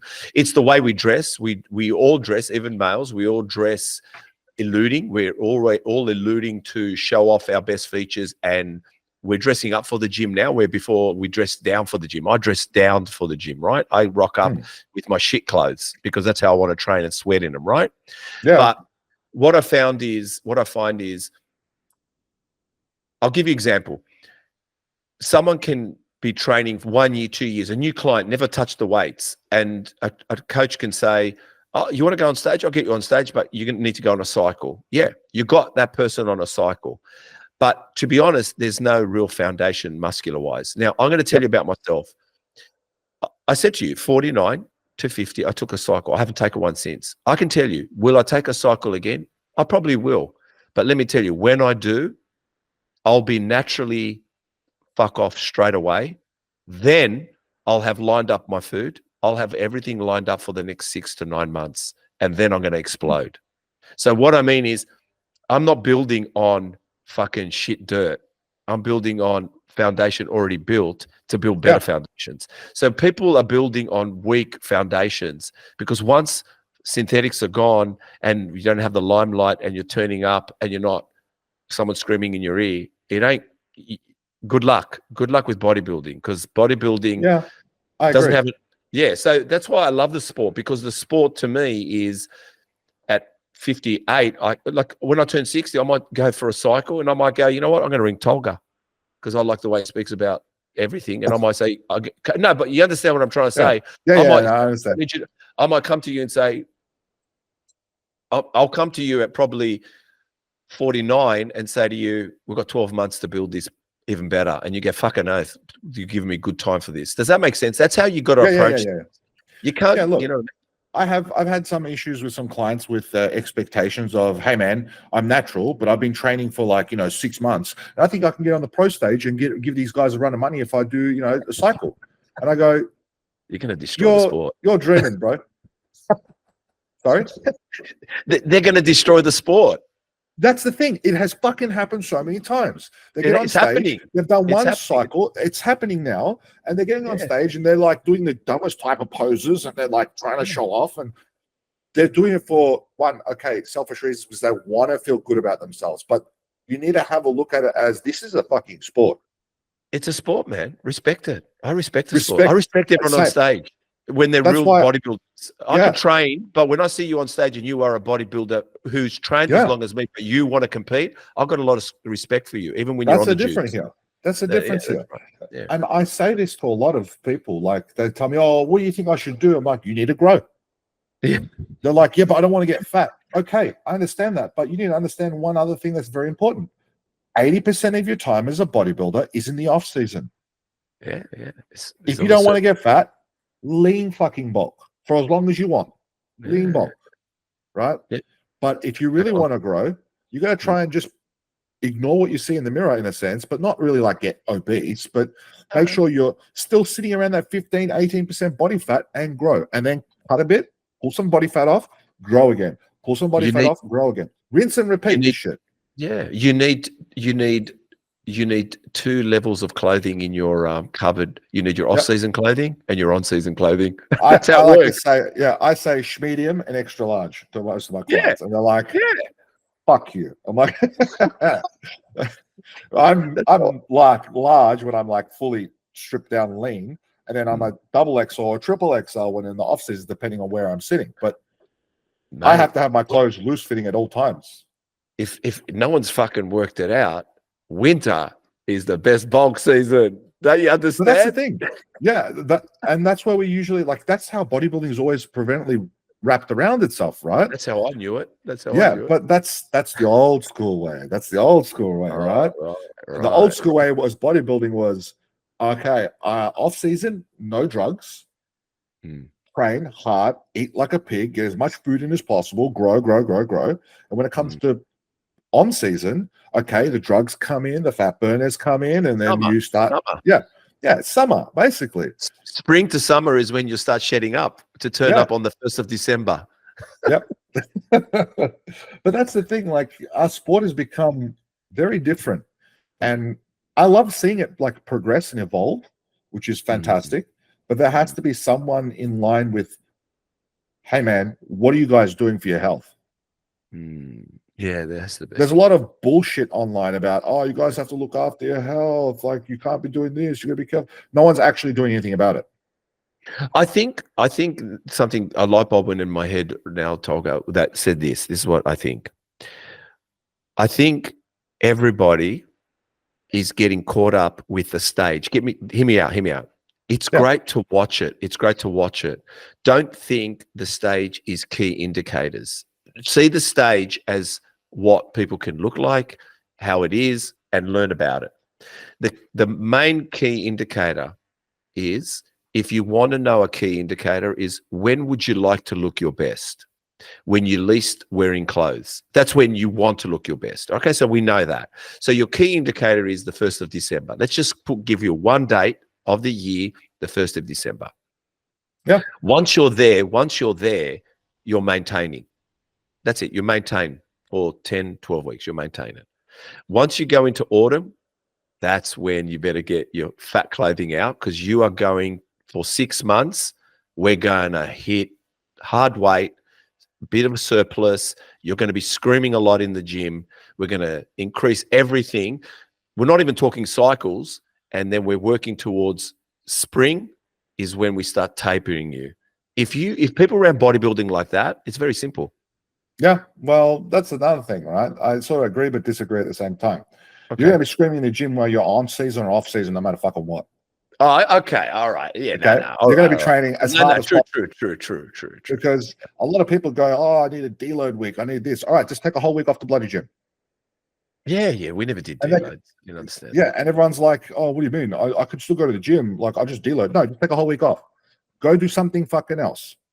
Go do yoga, do Pilates, stretch, do mobility work, get massage work, breathe for once. Take a walk outside and look around. Take that 1 week to appreciate what you have around you or some shit instead of having to go to the gym and be mundane, because that's where you lose interest in what you're doing.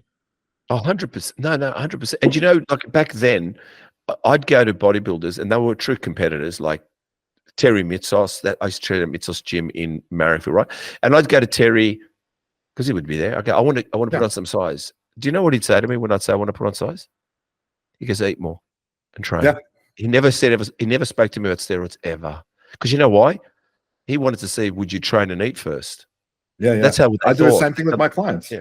The clients that come to me and go, hey, man, I'm thinking of doing a cycle. What do you reckon? That's the first thing that in today's society, when you go on a consult call to talk to a client or like a potential client, hey, man, so what are you going to run with me on drugs? What? What do you? No. Yeah, I just need to know, like, what drugs are we going to do, bro? And it's always the wogs. Oh, yeah. It's like, dude, we don't need to do that right now. Let's figure out where your food is at now. How healthy are you? Let's do some labs to see where you are. Well, I've done this cycle. Okay. So if you've done all that and you still look like this, you're doing something else wrong. Fucking earth, you're doing wrong. It's not going to give you anything. When I took a cycle, I realized, oh my God, it still involves my food and training. I can't believe that's what surprised me. Nothing changed. Well, I had to turn up and train hard and fucking eat well. I was really shocked. Exactly. And also what shocked me was, hey, you're spending all this money, motherfucker. You better get to the gym and eat well. I'm spending money. Fucking, I need to go and do more. It's not even that. It's not even that. It's you're spending this money. You got to eat well. You got to supplement well. You got to fucking sleep well. You got to recover well. You got to make sure everything else, and you got managed time for everything else. I'm spending all this money. I better make everything good. Around it.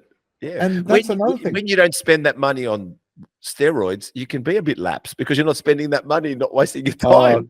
I'm the difference. No, but what I'm trying to say to you is, when you're normal, when you're on, you're on. And actually, that makes everything even harder. So how about you have the mindset then? Pretend you're on a cycle, so you do everything perfectly. Just go hard. I say this to all the clients that go on about it. Like, hey, man, what are we going to do for cycle? I go, how about you give me 3 or 6 months of hard-ass fucking work, ticking every single box that I know that you're going to be serious about, and then we can discuss where we're going to go from there. Like, obviously, they're going to be on TRT because they're self-injecting or they're going to do their own dumb shit, but I'll know. No. You'll know. But look, it's enlightening to ask you that question. So since we're on the steroids bit, fat loss demon, clenbuterol, should you use it? What's the benefit? Is it safe? Clenbuterol is often overlooked for the ability to stimulate the receptors to increase metabolic rate and energy expenditure. In my opinion, it's quite safe. Tell us more. All right, so I'm not going to go into scientific stuff because if I do, people are just going to fucking rip on me as usual because they do all the time, right? I see things very differently. Clenbuterol is a useful tool when you've exhausted every other option. Okay. You've got other options, green tea, you've got berberine, you've got a lot of things to lower blood sugar to try and burn more body fat. You've got cardio, you've got your diet, you've got water intake, you've got other thermogenics. Clenbuterol should be literally the last thing on your list. You couple that with your Himbine, if you can get it, which is illegal in Australia, but if you could, potentially, it's like a key and lock system. Your Himbine opens the cell, Clenbuterol pulls it all out and gets rid of it. Yeah. Right? A lot of people overlook Clenbuterol and they're like, oh, it's very bad for your heart. It's very bad for this. Yeah, if you run dumb doses, yeah, of course, because you're going to be running what? 100 micrograms? You're crazy.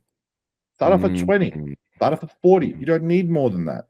So I think clenbuterol is something that's been demonized a lot. And a lot of people back in the day were like, oh, don't use clen, use this or ephedrine or this or that. You can use anything you want. The demon is in the dosage. Yes, it is. It's how you abuse something.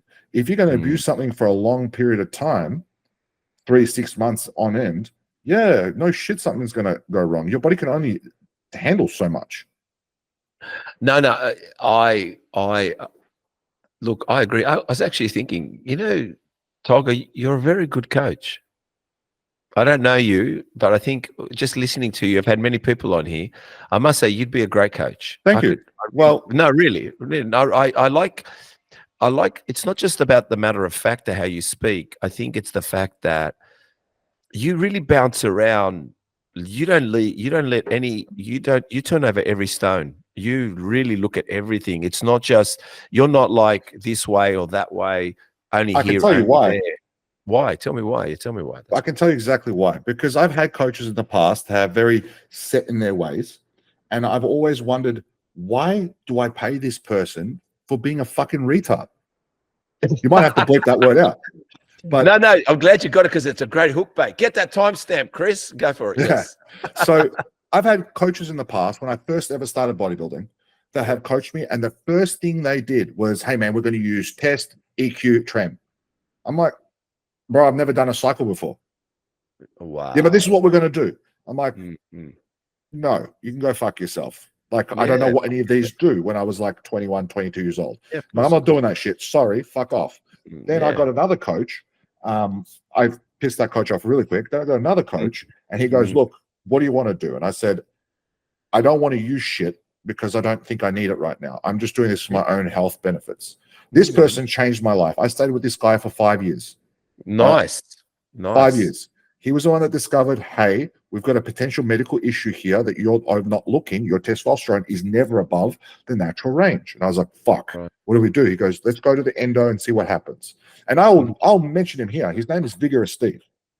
No. I don't know if you've heard of him before, but he is one of the best people I've ever met when it comes to that, besides my boss. But what's his name? Vigorous Steve. Where's he from? Originally from well, actually, he's from Thailand now, but I think he lived in the Netherlands, but he moved to Thailand, and that's where he's from. And he'll be here in the US, so I'll be seeing him then. But I usually go back and forth to Thailand as well, and I saw him there last time. But the guy is phenomenal. Like, he changed my life. How do you say that word? Because I want to Google him. I mean, not Google him. I want to check him up on IG. What is it again? Vigorous Steve. How do you spell that? Vigorous Steve. I can send you the link if you want. Please. No. The name Steve's good. Of course, he's a good guy. Go on. Yeah. But he catched on to something very quick, and he was like, hey, look, we needed to go check this out. So I went and did tests, did the tests, and he goes, okay, this is the point of action that we're going to do. The endocrinologist is telling you need testosterone replacement therapy. They want to give you HCG. I don't think we should do HCG because it's not going to work. It's just going to make you fat and watery because of the estrogen effects that it has, right? Okay. He goes, we're going to start off 125 milligrams of testosterone. Now, mind you, I didn't know this, but I wasn't making any testosterone. He didn't tell me that. He told me it's there, but it wasn't there. Oh, wow. So then when I saw the endo told me, he goes, you are at the same level naturally as a 65-year-old man. I was like, what? He goes, you might as well be. He goes, I've seen females with higher testosterone ranges than you. Wow, go on, yes. I was like, fuck, that makes a lot of sense. Like, why I'm so moody and depressed all the time and all this other shit. Yes. And I had no idea this was like happening the entire time throughout my like younger years. And I was having like episodes of like being starving, and I was like being hyperactive all the time, and there was brain chemistry that was not developing correctly because of this as well. This is my theory anyway. So when you're saying this level of no testosterone, since we've got listeners, what are some of the symptoms they should be looking out for if they haven't tested themselves? What would you say would be indicators for someone to go check their test level out? I've checked mine out, but what would you say some of the things? I would say look at how your libido is. What's your erection quality in the morning? That's a number one factor that men don't look at. They're like, oh, I get an erection sometimes now and then. No, you better be getting an erection majority of the time in the week, because that's an indicator of how much testosterone is flowing around. Yeah. And people might say, no, that's bullshit. Well, okay, you're a male. Your male urgency and specific need is to get an erection. That's its job, like in the morning, if that makes sense, right? Because it's saying, hello, this is the best time for me This is where the blood is. This is the best time to mate, because that's what we're programmed to do in a biological sense as a male. I'm not saying anything out there for anyone else, but that's one aspect. Your libido level, your erection quality, your depression. If you're suffering from depression and your doctor's telling you, yeah, you have depression, no, check your testosterone first before he gives you an SSRI or anything else. Check that shit first. If you're feeling sad and like a bit moody, check that shit again. Your energy levels, crap. Can I also throw that should women check it as well? Oh, we know they don't get it. I'm not being facetious. I'm not being facetious in a way. What I'm trying to say is, I've heard. Should they check testosterone? Yes, they should. Yes, I think they should. Yes, go on. Yeah, they absolutely fucking should, because you don't know. And I tell this to a lot of female competitors. The recreational drugs you're using for these shows could make you premenopausal or even menopausal faster than you think. Wow, yes. And they don't realize that, because I've had girls come to me and they're like, yeah, I'm running like 50 milligrams a test. And I'm like, what? What the shit? I'm like, what class are you in? They're like, I'm in bikini. Who the fuck has told you to do this? Yeah. Right? God, yeah, go ahead. So at the end of the day, I tell them, do the testosterone test. This is a baseline test for all my clients. And I have the list and I give it to them. I give them 2 links. Aussie clients, I'll give them a link for iMedical. That will give them the pro bodybuilder split of what I tell them to get tested. And that covers everything from testosterone to FSH all the way down to kidneys to you name it, down to your IGF-1 score, basically. And that's a $300 test. Wow. Make sure you give it to me and Chris. We'll send it to us. Yeah, Yeah, definitely. No, I've done a test. I went and got a blood test. I had to fight tooth and nail for my doctor to get all the boxes that I wanted. But he's my cousin. But unfortunately, he was being a dick. And I just said to him, no, just tick the fuck up. Do you know I had to go 2 blood tests? I had to go twice to him because he didn't tick the boxes I wanted. So I went back again. He goes, what are you doing here? I said, listen, fucking tick the boxes I want. And this is why doctors don't help anyone out there, because you know what they're ticking? Cholesterol, diabetes, like they're just ticking shithead boxes. You know what I mean? Like, that's another thing. For diabetes, the first protocol is for them is to just check glucose. No, check HbA1c. You're crazy. You're not checking that shit. Check cholesterol, but also the deeper levels of everything else you want to check. Check where the testosterone is. Check the full panel list. It should be mandatory to check every single panel. And if one thing is out of alignment, they go, well, it's only one thing. It might fix itself in a week. What? Do further testing. Yeah, Chris, this is the test you're going to need, Chris, because Chris said he wants to test himself out. Yeah, this is it. Yeah, I'll send you the link. But it's the same for the US, right? So the US, the medical system is a little bit different. So it's cheaper to get your bloods done through, like, we use Gillette Health through the person I work for, which is Demonstrated Nutrition. I work for Demonstrated Nutrition as a subcontractor. We use Gillette Health because it's the most comprehensive list you'll ever get. And I tell all my females, there's an advanced female blood pack that you need to get, or lab work. Use that, because I can tell you now, if there's something along the lines of any type of medical issue that you might be facing, which is like, let's say, like you're feeling down or something, it just takes one hormone to be off. One hormone. It could be progesterone. It could be prolactin. It could be estrogen. It could be FSH, LSH. It could be SHBG. Any of those. Something is going to predict what's going on with you. Yeah, I think we're disregarding our blood tests, and I think that's a flaw for both males and females. And I think we're also disregarding our testosterone levels, male and female. And I think a lot of the answers are around that. And if we can work with that, with everything else around us, meaning, like you said, you know, you mentioned Tutka and all these other NAC, and you talk about warm water with 2 milligrams of salt in the morning, with a little bit of oxidine salt and Himalayan salt. You talk about electrolytes. You talk about a lot of common sense stuff that you're, like I said, you're a good coach, because I think, if I could say it really, Tolga, you're probably one of few coaches at the moment that I think are, I'm telling you, there is great coaches out there. No, there's great, I know some great coaches out there, right? Meaning when I say I know because I've had them on the podcast too. But a lot of coaches are just connected. Some coaches are just not good because they're just there's a name to them and everyone thinks they're great. But there's guys like you coming through and the way you're talking. To me, I'd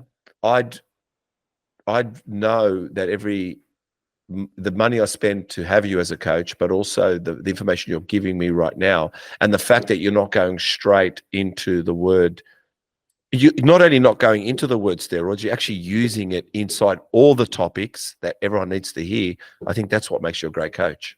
Thank you. I appreciate that because, like I said, I hired coaches that just ghosted me. I paid them 3 months in front, and I'm the type of person that will pay a coach up front. And I'm like, okay, I'm going to pay you for this amount of time. Let's see what you can do with me.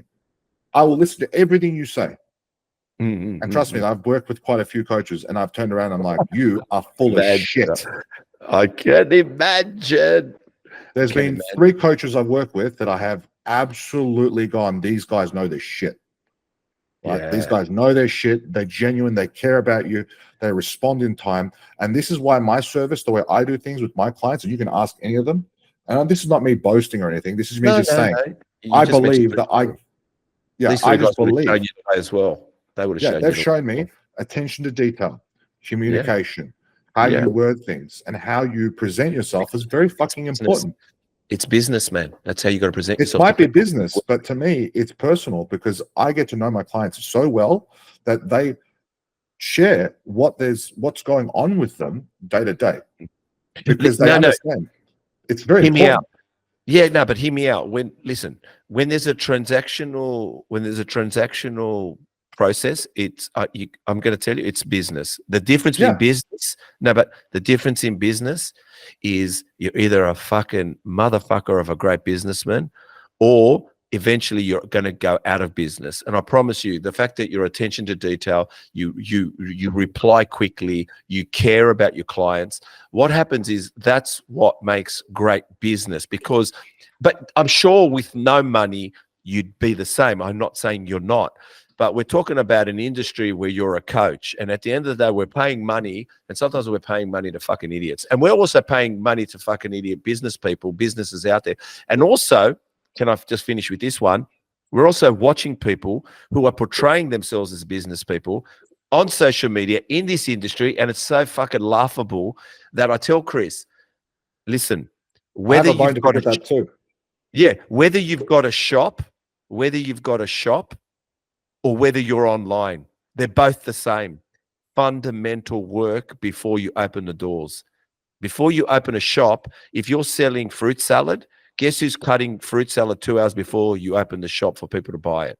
You are. So if you're selling something online, you better be fucking doing the work 2 hours before you post it online. Go ahead. I would attest that most of the stuff I've actually learned when it comes to customer service is from my parents. Yeah. Because I saw them when they had their fruit shop, and we had a fruit shop because that's such a WOG thing, isn't it? Like, of course. Italians, Greeks, Turks, we always have any corner is a fruit shop for any WOG. I watched my mother slave from the crack of dawn, 4:30 in the morning sometimes. Same with my dad. They'd go to work together in the same car. They'd open the shop. They'd present and fix everything up. Then they'd open the roller doors. Customers there you come go. 8:30. There you go. Everything was hand done by them. The entire family worked there. I worked there. My brother worked there. My cousins, my aunties, my uncles, my grandparents worked there. We all worked collectively. And I saw that, and I made some mistakes. I'll be honest. I made some fucking stupid mistakes working there because I wanted to do some other shit, and I was young. But I will take this one memory key point from them. Do everything with love. It doesn't matter if someone's paying you. Do it with love. You're going to love I've got a hot topic question. You're going to love it. It's coming up shortly. But go ahead. You do it with love. Yeah, do it with love. Yeah. But do it with love. But do it that you do it not paid and paid. And I'm going to say this to you. When I had a shop and people bought from me, Mac, even when people buy my protein powder, I actually feel guilty that I'm selling it to them. It's good stuff.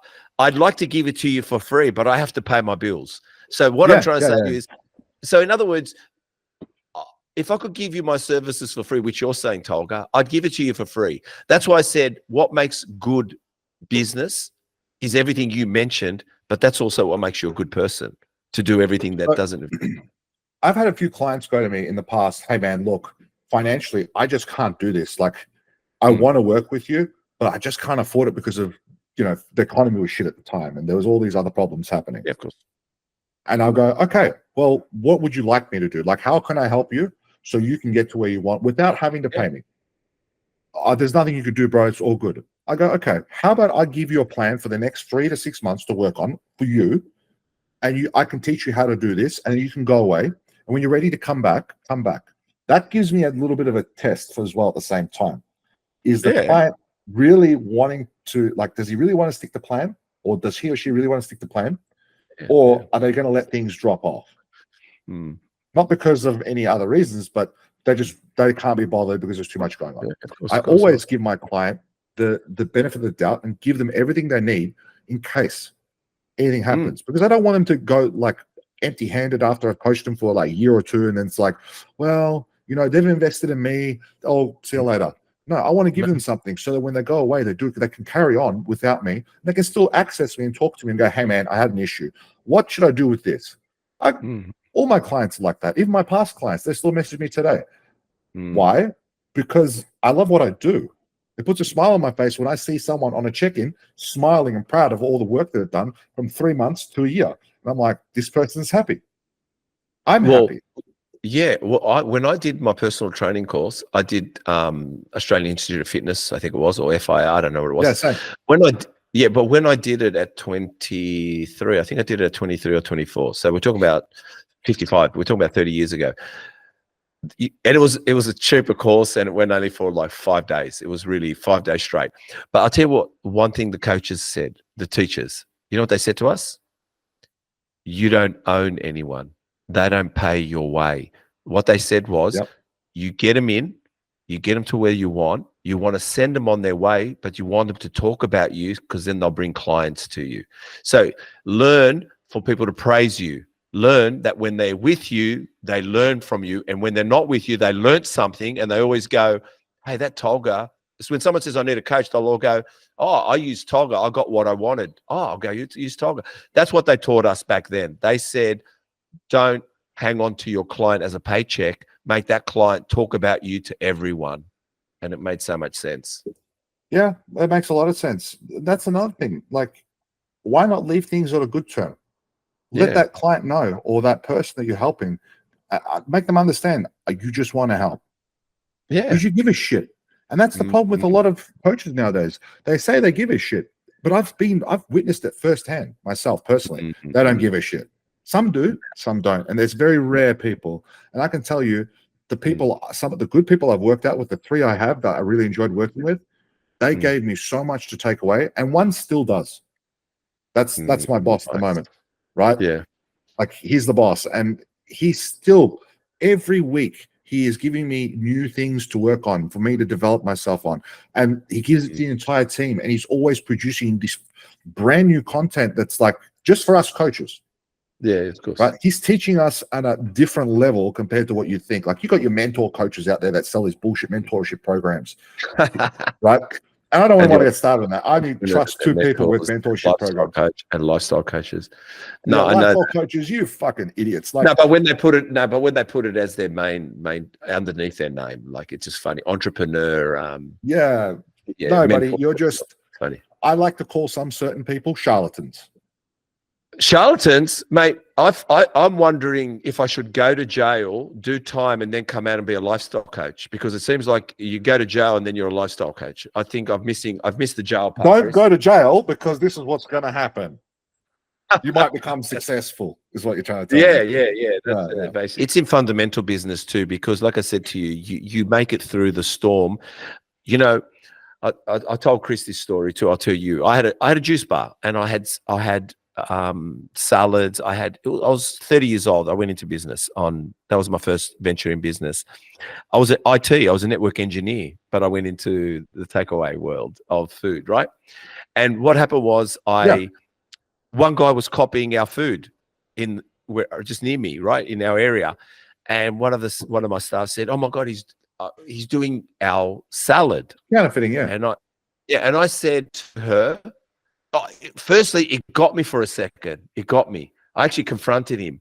But when I came back, I saw my staff look at me that I confronted him, which seemed strong, but nothing changed.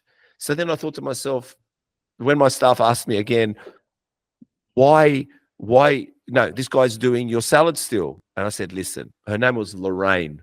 I said, Lorraine, listen, he can use the tomatoes. He can use the cucumbers. He can use the lettuce. What he doesn't have is the measurements. And 2, we make our own dressing, so it will never taste like ours. Yeah. And you know what happened? He stopped making it. Mimic ours. Because no one bought it. And what I'm saying is your programs, your style, your training, no one can mimic behind the scenes. Everyone can show you a bench, but no one can show you what you tell them to do with the bench and also how to eat, sleep, what they're doing around the bench. Yeah. I use this analogy with a lot of my clients some of them are coaches. And they go to me, Tolga, how can I learn this stuff that you're doing and what you're programming for me? And I tell them, all right, let's put it in an easy analogy for you. Mm-hmm. If I'm an auto technician or like anybody in general, I'm going to look at a car and go, how can I fix that? I have my own method of fixing something. You're going to have your own method of fixing something, just like you have your own morning routine and I have my own morning routine. Everyone is different the way they approach something. Some people are just born to do this, and some people should never have begun to do this. That's where I see it. Yeah, of course. Like, I don't care. And people tell me all the time, you don't do bodybuilding competitions. You don't have anyone famous you're coaching. You don't have a great social media following. I don't give a shit. Yes. No, man. I don't give a shit, because at the end of the day, I'm grateful for the people I work with. Yeah, of course. No, I hear you, man. Like, I honestly could not care about social media fame. It kind of irks me when people are like, man, you don't have a great following. And this is another thing that, going back to all these companies, when they're sponsoring someone, you need a big social media following. No, shouldn't your message be something that's really positive and you grow together? Look, you might have, I think you said you got a few questions, but I'll just tell you, me and Chris will be doing this for a year and a half. We've seen all the numbers. You've actually answered all my questions while we're talking.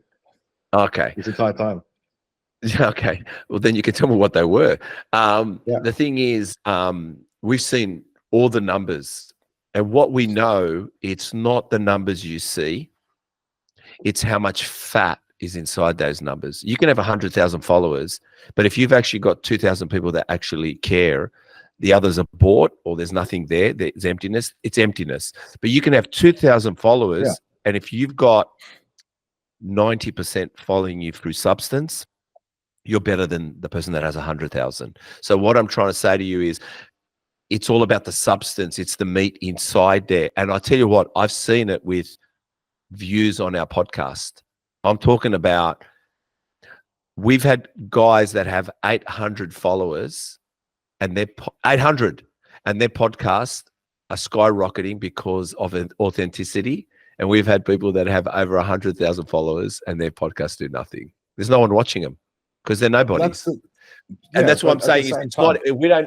We at one stage, Chris and me were looking at, they've got 1.2 million, they've got 500,000, they've got 400 or 300.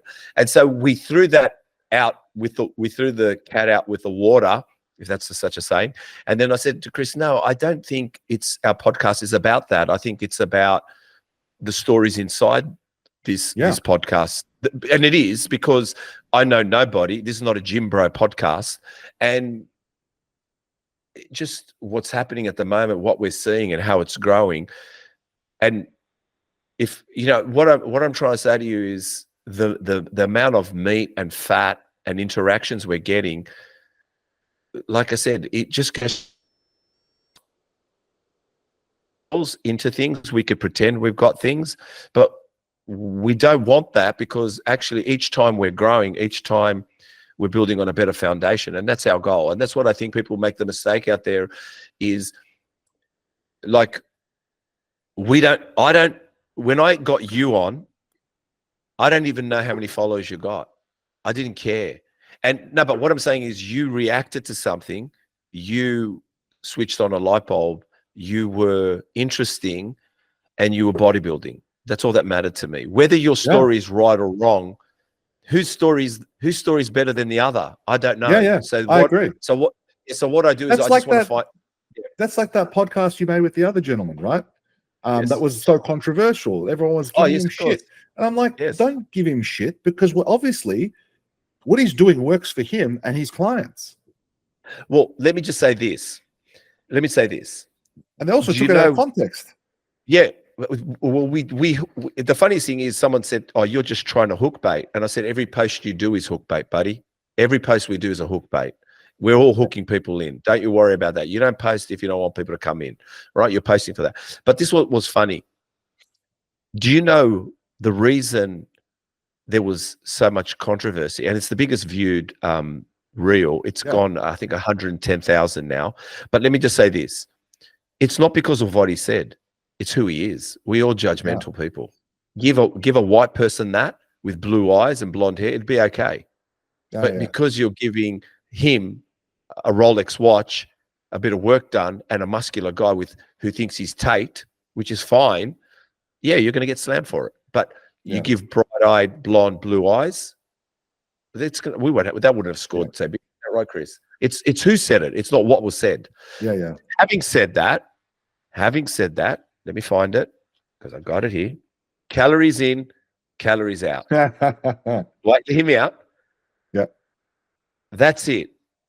I'm an expert. Should we sack me? If I was your coach, Tolga, and you said, how do I lose weight? No, how do I not lose weight? Let's just say, how do I get trim and taut and terrific? And I go, calories in, calories out. That's it. Should you sack me? Hear me out. Mm-hmm. All right. But on the 22nd of August, 2023, you spoke about the concept of nutrition and micronutrients. Yep. What do you think? I want to ask you some questions. What do you think about frequency of food? Mm-hmm. And why is hydration, electrolytes, so important? And why did you a lot of questions at once, man? I'm not going to remember all of them. Okay. All right. So okay. Let's start with this one. Calories in, calories out. What do you think of it?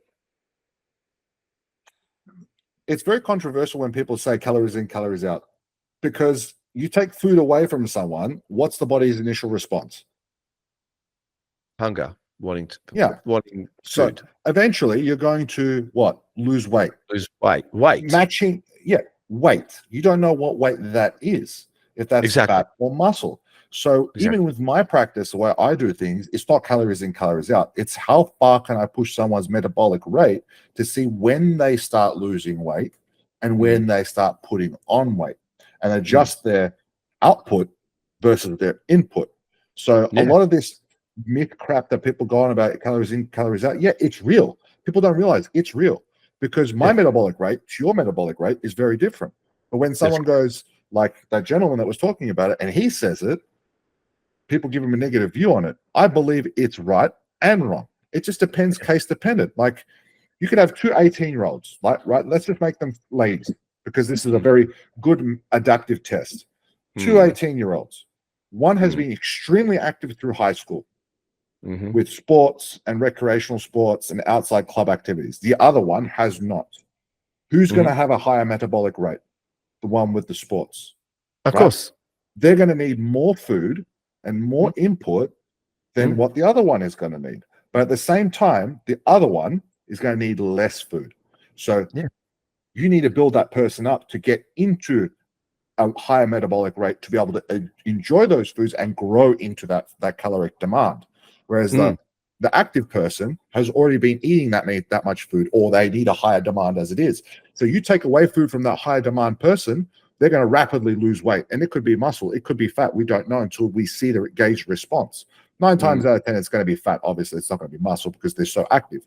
But that first lady, that's that first 18-year-old, you take away food from them, they don't have the muscle to support themselves. So what are they going to lose? Weight.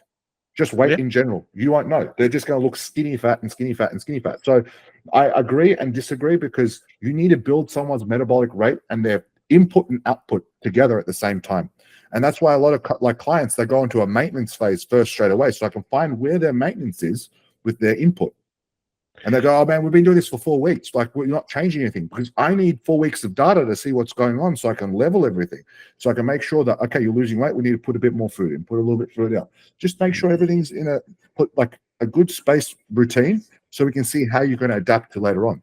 Because 9 times out of 10, when you get someone's caloric intake up very high, well, not high, but in their maintenance level, what their real maintenance is, they start losing body fat. But 100%. But the thing is, I'm going to tell you 2 things, which I get an opportunity to do now, because I couldn't do it with Jeff at the time. Because look, we didn't plan for that. That was just a part of the, like, whatever's going to win out of this podcast, we don't know. We may post it and not post it, because by accident. But I'm going to say it like this: people say a number, calories, but I say what's that number? And I'll give you an example. Let's say you said the 18-year-old and the 18-year-old, and they've both got 60-liter tanks. Just look at them as a car. Yeah. Why do mechanics tell us to put better fuel in the car? Because your motor is going to do longevity, and actually going to drive a few kilometers further, because it burns better, burns less. But when you put shit petrol in the same liter of tank, you're going to create problems for the motor, and you're probably not going to drive as far. So what I'm saying is, if petrol was petrol, why have we got high octane octane and a low and octane? why do we have ED10? E10. So in other words, if we've got 2,000 calories of McDonald's and 2,000 calories of good food, which 2,000 calories do you want? So at the end of the day, it's not 2,000 calories. It's you're fucking around with the 2,000 calories. Yeah. You're not going to get what you want out of it. So why do you keep harping about chocolate? Why do you harp? Like, I'm not saying don't have it. What I'm saying to you, and you said, why have a Macca's burger when you can have a grill burger? It's very simple to explain. One is full of micronutrients, fresh, real ingredients. And going back to your analogy of the McDonald's versus the clean, healthy food, the McDonald's burger is full of shit. And people go, oh, and a lot of clients get this. And I put a lot of clients on macros because they specifically ask for macros, right? Yeah, if you watch the client eat macros over time and they're tracking it, and you see what their entries are, it's terrible. They're like, oh, but you eat that stuff. I'm like, there's a difference here. You see me when I post it and I'm eating it. I don't eat it every night. I post it on occasion. I'm like, wow, I'll get to have this tonight for once. It's been 2 weeks. There's a big difference here. I've had, I think we've had 2,000 comments and I've answered them all. And trust me, it's been hilarious. I've had a blast. I'm going to do a hot topic. All right, let's go. Hot topic. What's a hot topic? Did you get any questions for our podcast? Sorry? Did you get any questions that people asked for the podcast? No, not many do, man. Not many do. I know. No, hear me out. We've been 3 people have gotten questions, which has been rare, but some of the people that I thought would get questions, not many people ask. Don't ask me why. I don't know why. Nowadays, people are a bit more reserved from asking. If it's anonymous, they'll ask the question. Well, the thing is, though, if there's a question that is steroid based or something controversial, I usually tell the person on the podcast, we've got this question, are you okay? Tabby Knight got a steroid question. I told her beforehand, and she said, no, please. She was good. So everyone, I've never had anything too crazy, but like I said to you, if I said to you, we've asked 20 times with 20 guests and 3 people have been gotten questions. That's the stats. It's not every person. Don't ask me why. I don't know why. My hot topic question is, let me find it. 1 minute. Oh, here it is. Does retirement kill you quicker? And if so, why? Do you think when people retire, they seem to age very quickly and somehow find their way to death, to the grave? And in Denmark is listen to this, Denmark is raising its retirement age to 70, but guess what year? 2070. I just want to know, is retirement bad? I feel retirement is bad. Retiring is bad. You? I 100% agree, because I read a book called Ikigai, and the fundamental things that I learned from that book was there was this is pretty pronounced, I believe it would be, but there's, the blue zones in various countries, and Japan has one, and one of the oldest people lives there and still does the same job that she has been doing since she was 16 years old, and she is 97. The same job from 16 to 97 years old, and she lived a longer life. And they asked her, would you do anything different? And she goes, no, because this gave me purpose every single day to cherish what I love and who I love. She sat there with a fucking brush and was putting the hairs on the brush with a some dipping tool that she had, and she would thread the hairs into each paintbrush. It was a calligraphy brush that she was making, and she was the only one for that entire period of time, from that age to the age she was, 97, that ever made any of the brushes. No one else did that. It was just her. Every brush that they ever sold, which was millions, she was the one that put them in. So I believe retirement does. Like, I look at my grandparents, and my grandpa loves to stay, like, he has to move. He has to do something. He's retired, but he's always coming up with something to do every single day. Like, he has to fix this or fix that or climb that tree or cut the grass here or do this. He will not stop. Yeah. When I was in my early 20s again, I used to work for HSBC, and there was a guy there, because I'm going to ask you as well, Chris. There was a guy there. I think he was 70, and he worked in the money market area. Like, he was just 70 years old. And I said to him, I forgot his name. Let's call him Brian. He looked like a Brian. I said, Brian, I was in the foyer. I saw him. I said, Brian, how, and I thought he was doing a disjustice to himself. I said, Brian, how come you haven't retired? What are you doing here? Yeah. And I judged it like he hasn't made it. He's still here. And he goes, if I retire, I'll die. I go, what? He goes, well, he said, every friend that I've seen retire, in the 5 years of retiring, I've seen them age like 10 to 15 years. They've aged. Yeah. And he goes, and I said, why? He goes, well, I don't play enough golf. I don't want to play extra golf, and I don't want to stop and just laze around. And you know what? It's funny, because I remember going home at times from week to week, and I'd see my dad age like I've never seen him age that quick. Like, I'd go, man, he looks different this week. And it was complete aging, like, quickly.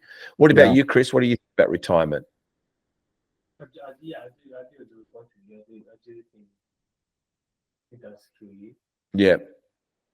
I mean, look, retiring from a job or a career is okay as long as you keep doing something else. Yeah. Oh, look, I besides being in business and loving business, if I got old and someone said, come to the mechanic shop and help me put some motorcycles together or just put tires on, I can do that. That'd be, something to do with that. Okay.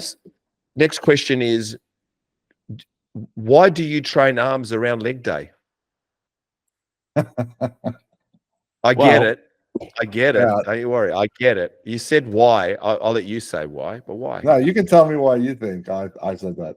There's many different reasons, but it's just sometimes it's easier. I train that way. Don't worry. I train very mathematically, and I know that you're training arms on leg days because your chest touched your arms, your back touched your arms, your shoulders touched your arms, fucking everything touches your arms. But when you do legs, your arms are free to go for explosion time, and you want to explode them. You want to hit them hard. Yeah. Well, that's one of the reasons, yes. But the other reason is I found that my arms respond better away from training chest and back because they're not as overstimulated from that.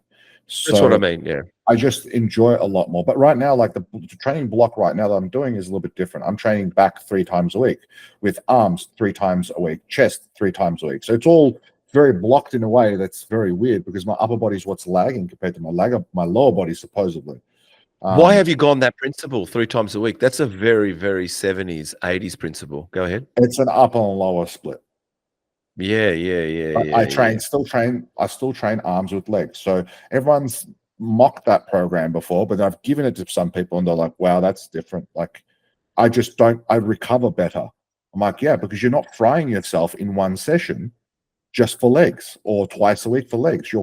You're slowly progressing to a point where you're able to recover from, where you don't need as much from what you think you do. Whereas with legs, you can just go all out with arms because your arms have recovered. They're small muscles. They recover faster than everything else. There's some varying movements that are very close to one another, but at the moment, I always start off with a leg, like a hammy movement, because I want to warm up my hammies as much as possible so my knees are warmed up. But majority of the movements just cross paths with every other one. There's no specific. If people think you're training hammies on a hammy down, unless you're doing a seated curl or an RDL, you're training everything else still. You can change your squat pattern however the fuck you want to change your squat pattern to hit a certain specific. Yeah, it's going to be more dominant, but guess what? Everything's still working. I 100%. I watch people train every single day. And I used to do it every single day, and I make them change their patterns up all the time. And I still got programs from when I was like 23, 24 when I first started, and I'm looking at it going, man, I was a dumbass for programming like this. Like, I would never recover from this.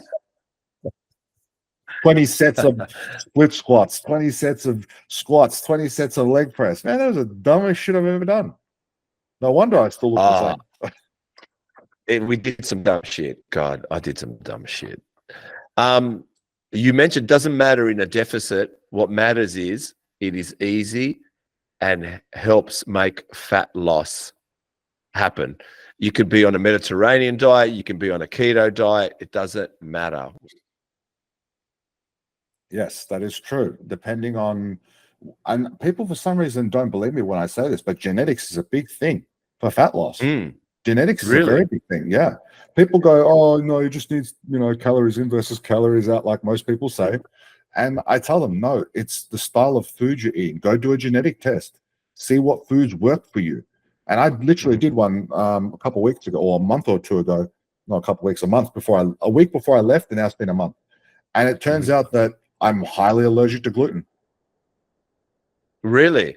Yeah, highly allergic to gluten. And in no shape or form am I meant to be a bodybuilder. But here I am.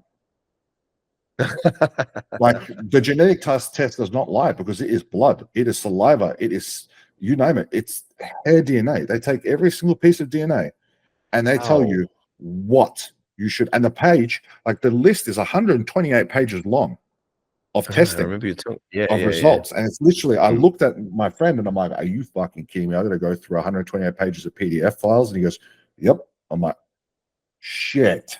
It took me a whole week to decipher what this thing was saying, because I had to go through each genetic code and look at what it means and what it does. And then I scrolled literally down to the very bottom of the page, to the 128th page. It fucking tells me everything there. I'm like, are you fucking kidding me? But you would have loved it. You would have loved to be Columbo, mate. You would have loved the investigation for sure. But it told me a lot about my body, and I'm like, okay, I know what I can eat and what I can't eat. And I made those changes, and it's made a big difference. I think you're right. I think there is something there. I think we know it sometimes, but I think we ignore it because of temptation. So look, I like all these tests you're doing. Fun. I think the test is amazing. So tell me then, a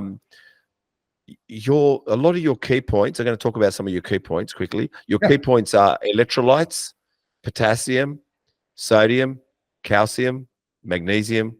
Yeah. Why you mentioned these key points a lot, especially electrolytes, potassium, sodium, calcium, magnesium. You said it many times throughout your posts. Yeah. So a lot of the problems that stem from health issues, people don't realize, is electrolytes. If you've got blood pressure issues, the first thing you should be looking at is your hydration and electrolytes. Okay. Those key electrolytes are what you've just mentioned. If you can stabilize them, then you shouldn't have blood pressure issues unless it's actually a medical problem and it's from certain things. Like by you adjusting the ratio of salt to potassium to calcium to magnesium throughout the day, you should be able to find a good sweet spot to be able to control your blood pressure. People don't realize that. But you can also add on top of that box breathing. You can also add on top of that stretching and yoga and Pilates. Electrolytes and water intake is so important, people don't realize. If you're going to go train for an hour, you're going to lose how much sodium and how much water? A shit ton. If you lose a shit ton, you got to replenish that. Otherwise, you're in a deficit. I'm listening. And majority of the time, when I have clients go, "Hey man, I've got headaches, I've got pains, I can't train, I'm not getting a pump anymore," you know, I'm like, "Have you had salt for the day?" They're like, "Oh, what do you mean?" I'm like, how much salt have you had for the day?"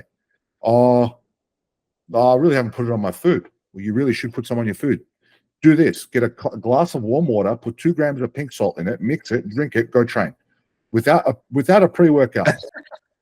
I've got that here.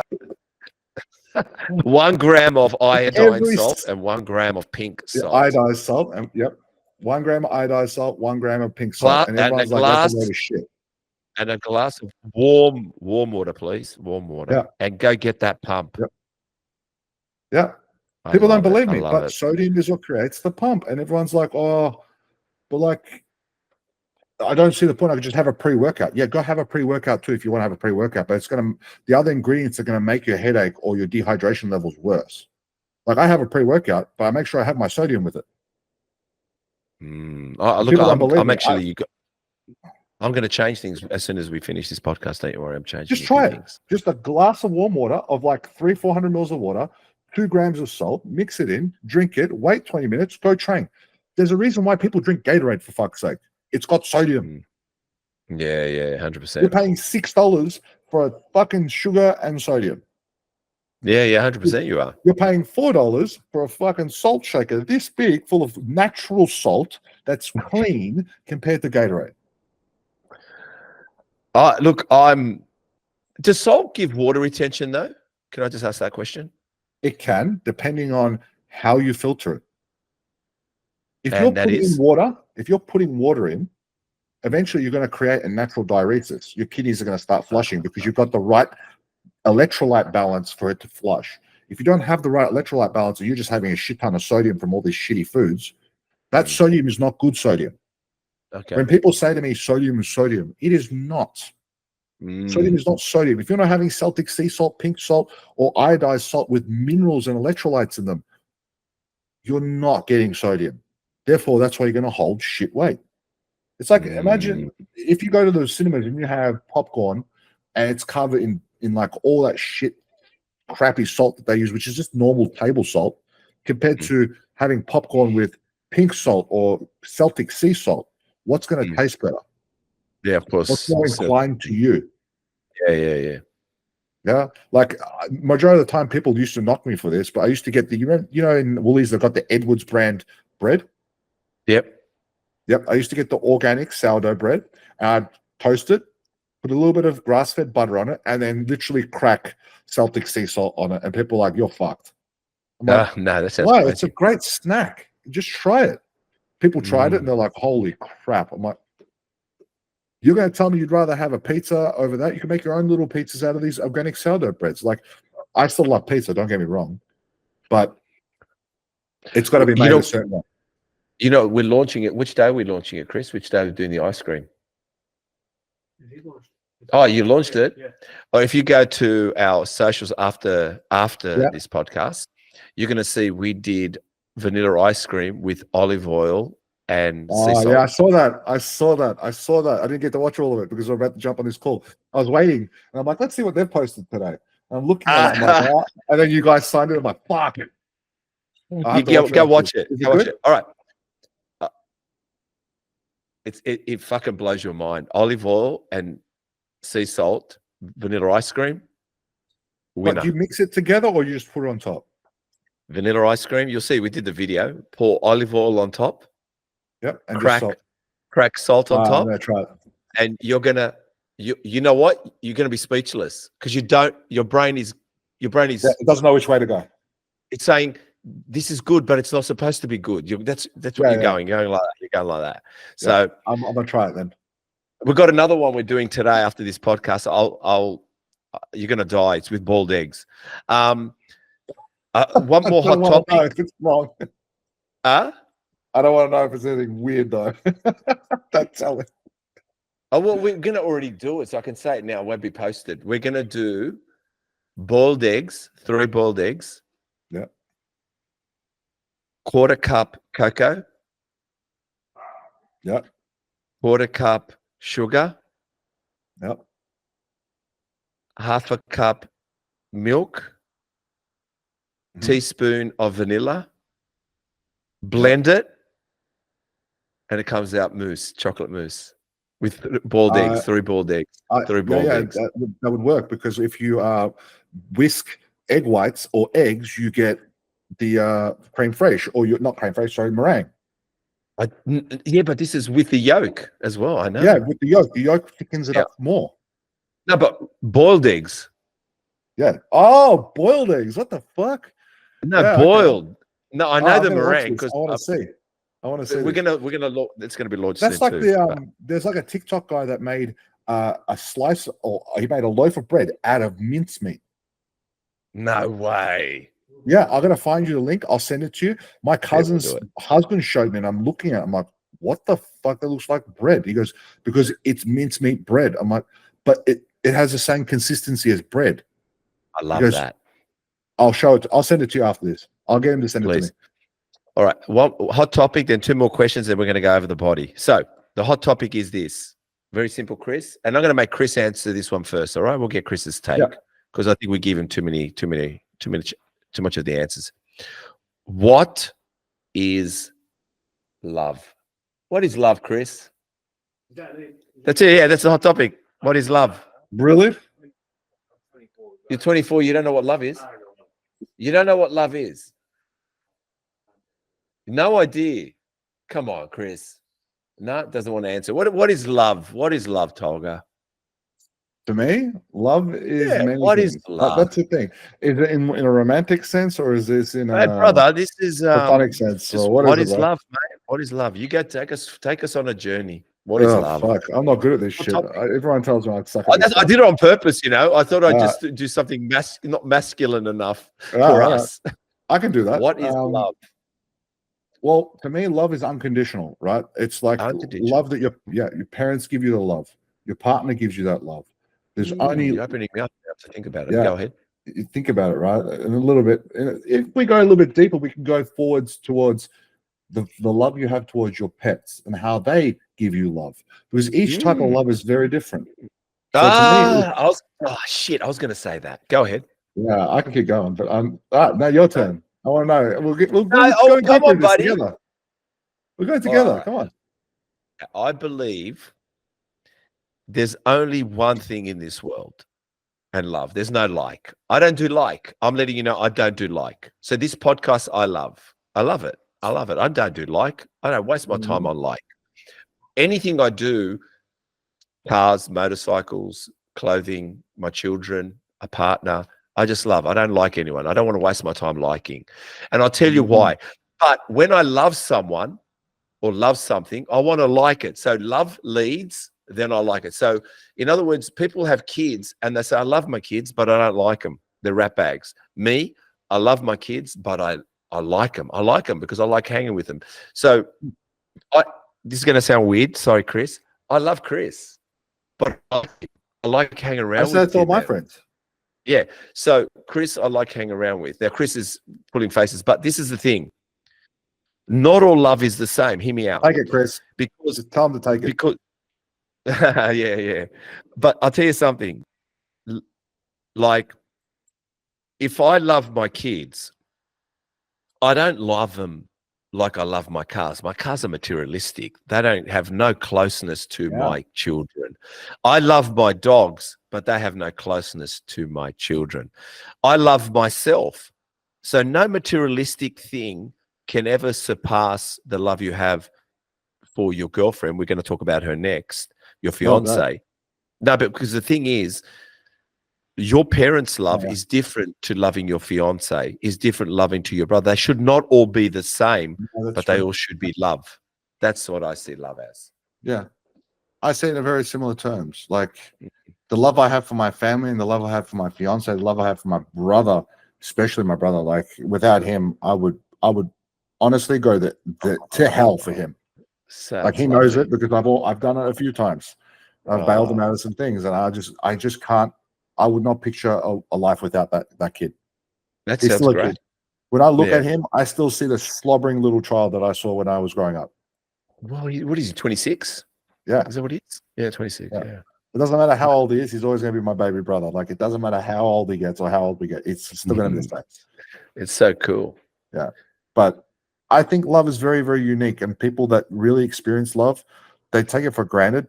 And I say this with the kindness out of my heart. If you fall out of love, that doesn't mean you hate the person. No. It's you've just decided, or you've made a conscious effort and decision to go, okay, look, this isn't going to work. I love you for the time we've had together, but in the best interest of myself and the best interest for yourself, we need to separate and go our own separate ways to find more love. Yeah, yeah. 100%. And that's what a lot of people don't look at it, and they will probably bag shit talk about that, but that's my view. My view of love is you love someone, you love them unconditionally, you give them everything of yourself.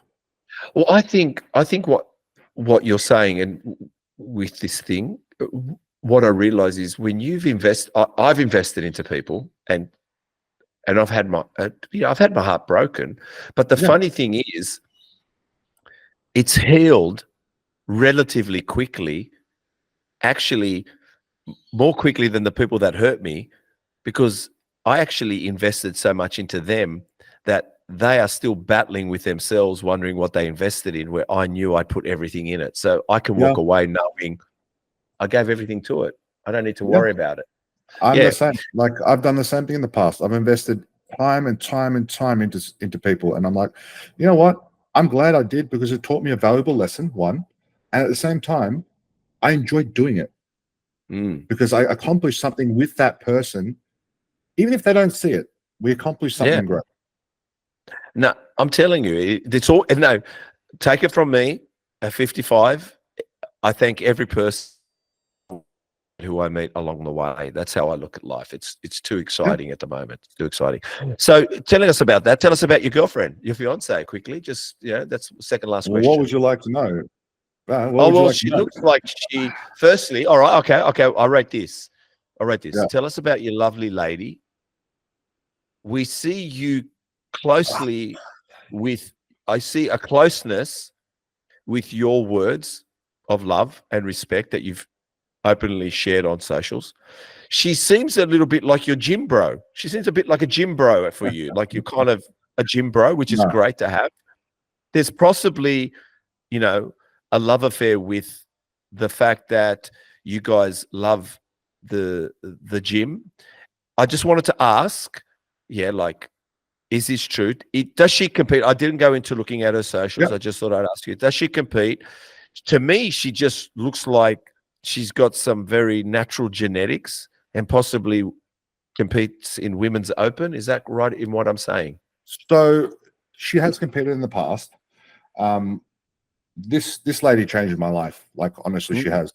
My aspect on everything. I was in a position where things weren't going out in the way direction I thought my life would be going. And I met her, and it took off. And she's wonderful. Like, she's highly intelligent for what she does. She's a coach herself. She's highly intelligent when it comes to marketing and the way that programming comes along naturally to her. Anything I tell her, she understands straight away. Like, she learns straight away. So that's very rare. Right. For me to have, I have a very hard personality to get along with because of my ADHD and the way I word things sometimes a little bit rough, because it's the Aussie in me. That's how we are. Right. We're not, of course. But she used to compete in wellness. She was way too large for that. Like, she was too jacked for that. So they said, you're too big. Now she's going into physique. She's just a genetic freak. Honestly, she looks pretty genetic. Genetic freak. it runs in the family, and you can see from the mother and the father, their build frames have sort of merged into making her, and you can see the genetics and how she flows with lines, and how she's an ex-dancer as well. She's an ex-ballet dancer. So that's always been there, and she's got flow. Yep. But she's super strong. So it's great to have her as a partner when I need it in training. But we usually sometimes we train together, sometimes we train differently depending on the area of progression that we're working on. Oh, but of course. she keeps up with me.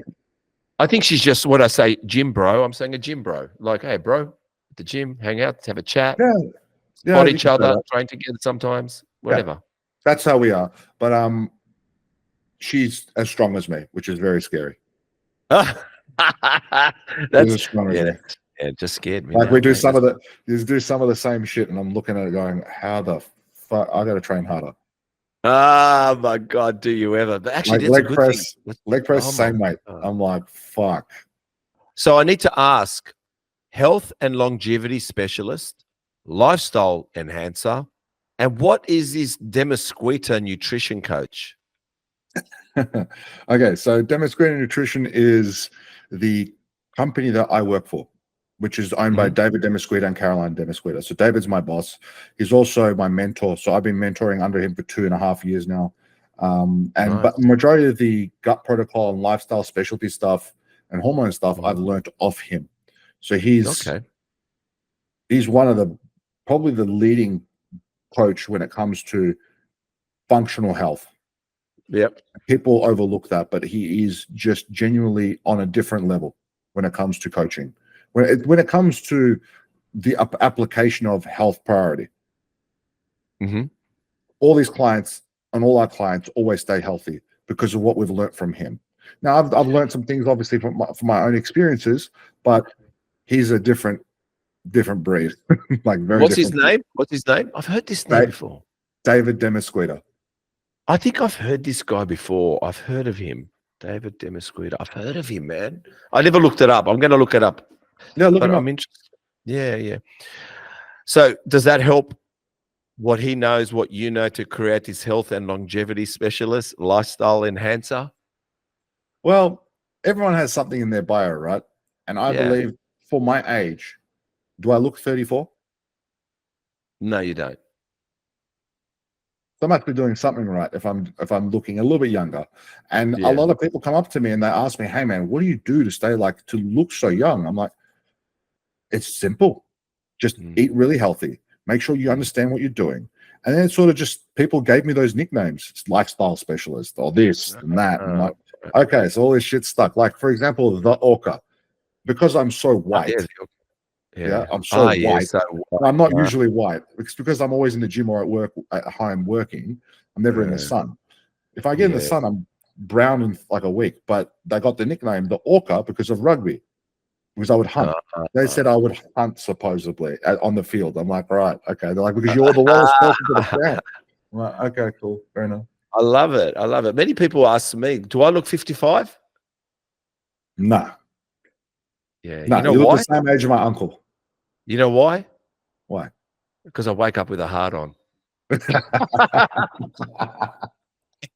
Well, that's the key. I keep telling people, a lot of guys tell me at at 30 years old, they're like, I don't wake up with a boner, bro. Like, I don't know. No way, man. That's sad. It's sad. And they're like, I use this, I use that, I use this, I use that. I'm like, stop taking this shit and see what happens.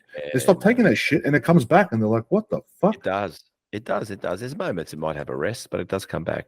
Hey guys, thank you for watching. Don't forget to subscribe. Hit the notification bell so you're notified when all podcasts come out. But before we get back to the podcast, let's get back to the ad.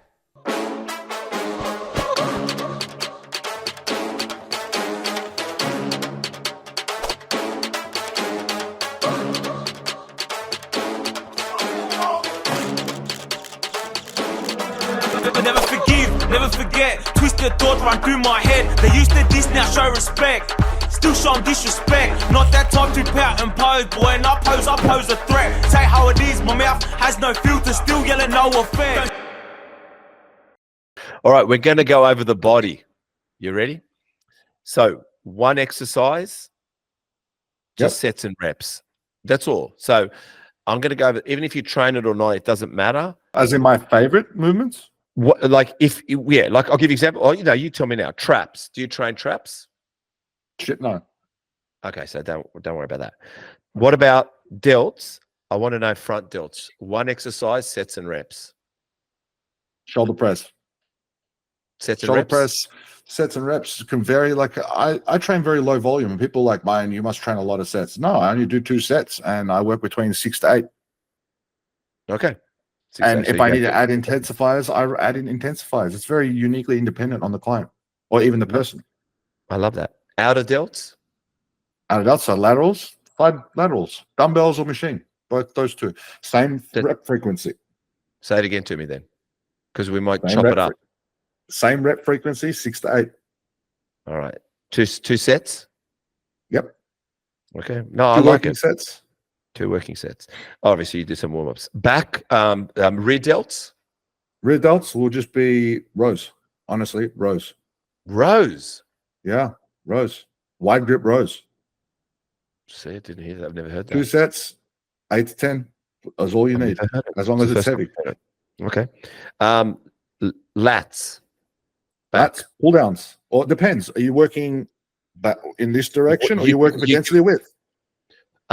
You give us what you want to give us. Give us Okay, one. What so would you like us to have? I want, you know what? I want density. Give me density. Okay, density, barbell rows. I love it. Okay. Yeah. Barbell rows. Same Width. thing. Width, lats. Lat pull down That's or pull ups. chest. Incline shoulder press or incline dumbbell press. Sets, reps. 2 sets, 6 to 8. You're going to say something, but But like a lot of people think that you're working in a shoulder press on your shoulders, but you're actually not. A lot of people cheat and they come back and then they use the chest a lot more for incline. So I preferably will use incline Smith press, okay. like a hybrid version to hit like in this area. Okay. 2 sets, 6 to 8 reps. 6 to 8 reps. Abs. Weighted crunch. Sets, reps. Weighted crunch. 30 to 40 reps. 2 sets, 3 sets, depends. Bicep. Single arm preacher curl. Oh, single arm preacher curl. Yep. Sets, reps. 2 sets, 10 to 12. Smaller muscles, higher frequency. Okay. Tricep. Same thing, but isolated single arm tricep press down.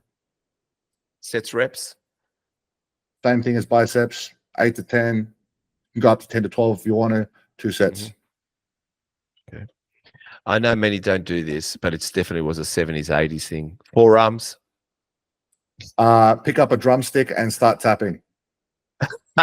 Okay. I'm not joking. Like your forearms will grow if you're constantly doing this. Your forearms will grow. Really? Or don't use straps. Don't use straps on anything you do. Oh, don't use straps. Yep. Okay. Quads. Leg extensions. Sets, reps.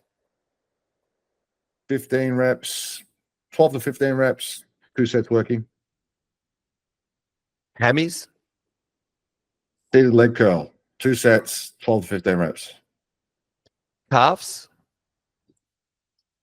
This one's tricky because I like doing 2 different movements, but if it was probably gastroc, then seated. 3 sets, sets, reps. fucking failure. Failure. Just failure. Okay. Tibialis, because I like to act smart. You really want to train the tibialis? Go play the drums. There you go. All right, I'm getting in the drum set. That's all right. I'm going to finish with. I'm not joking. Like if you look at mine, you'd be like, "What the shit?" Really? Because you're constantly doing this. Yeah. I believe you. Well, I've been training my tibialis the last few years, and I've seen a difference. So when people say, "Why bother?" you'd be surprised. I think you can bother if you want. I'm leaving the best till last. You got to think of it this way. You're lifting your ankle to walk uphill. That muscle better be strong because eventually it's going to give out. And that's how you get shin splints. 100%. I'm leaving the best till last. Glutes and should men hip thrusts. Yes, men should hip thrust because it's good. It's Okay. good, but I prefer doing RDLs. RDL, sets and reps? Yeah. Well, RDLs are like more hamstring glutes, so I'd probably hit 3 sets, 8 to 10. Well, mate, The we've come compound to- stuff, I try and do more.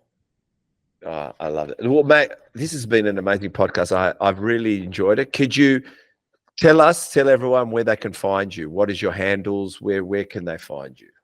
They can find me at Coach T or Coach Tolga T on Instagram and a part of the Discrete Nutrition team. Well, Tolga, I'm not going to say your surname because I've forgotten it. Temizkan. Temizkan. Temizkan. I want to say I can make thank it you. harder. Harder, mate. How do you say it in Turkish? Temizkan. Temizkan? Yeah. It's better to get one wog to say it as a wog, man. What are you talking about? It's easier. Right. Mate, I just want to say thank you. It was an amazing podcast. I really No, appreciate thank you for having me. Yeah, no. Did I answer your questions? I'm Yeah, assuming you did. 'Cause I was going to ask you bodybuilding stuff and training and all that stuff, but I just started looking at stuff and realized when you started talking, I'm like, yeah, he knows what he's talking about. Cool. You probably thought, was this guy a charlatan? You're thinking, I'm going to test this motherfucker out. You know how many people give me shit for using the word charlatan? They're like, that's such an old hippie word. I'm like, It's a great word, though. I like that word. What's wrong with it? Tolga uses that word. Leave me alone. Great word.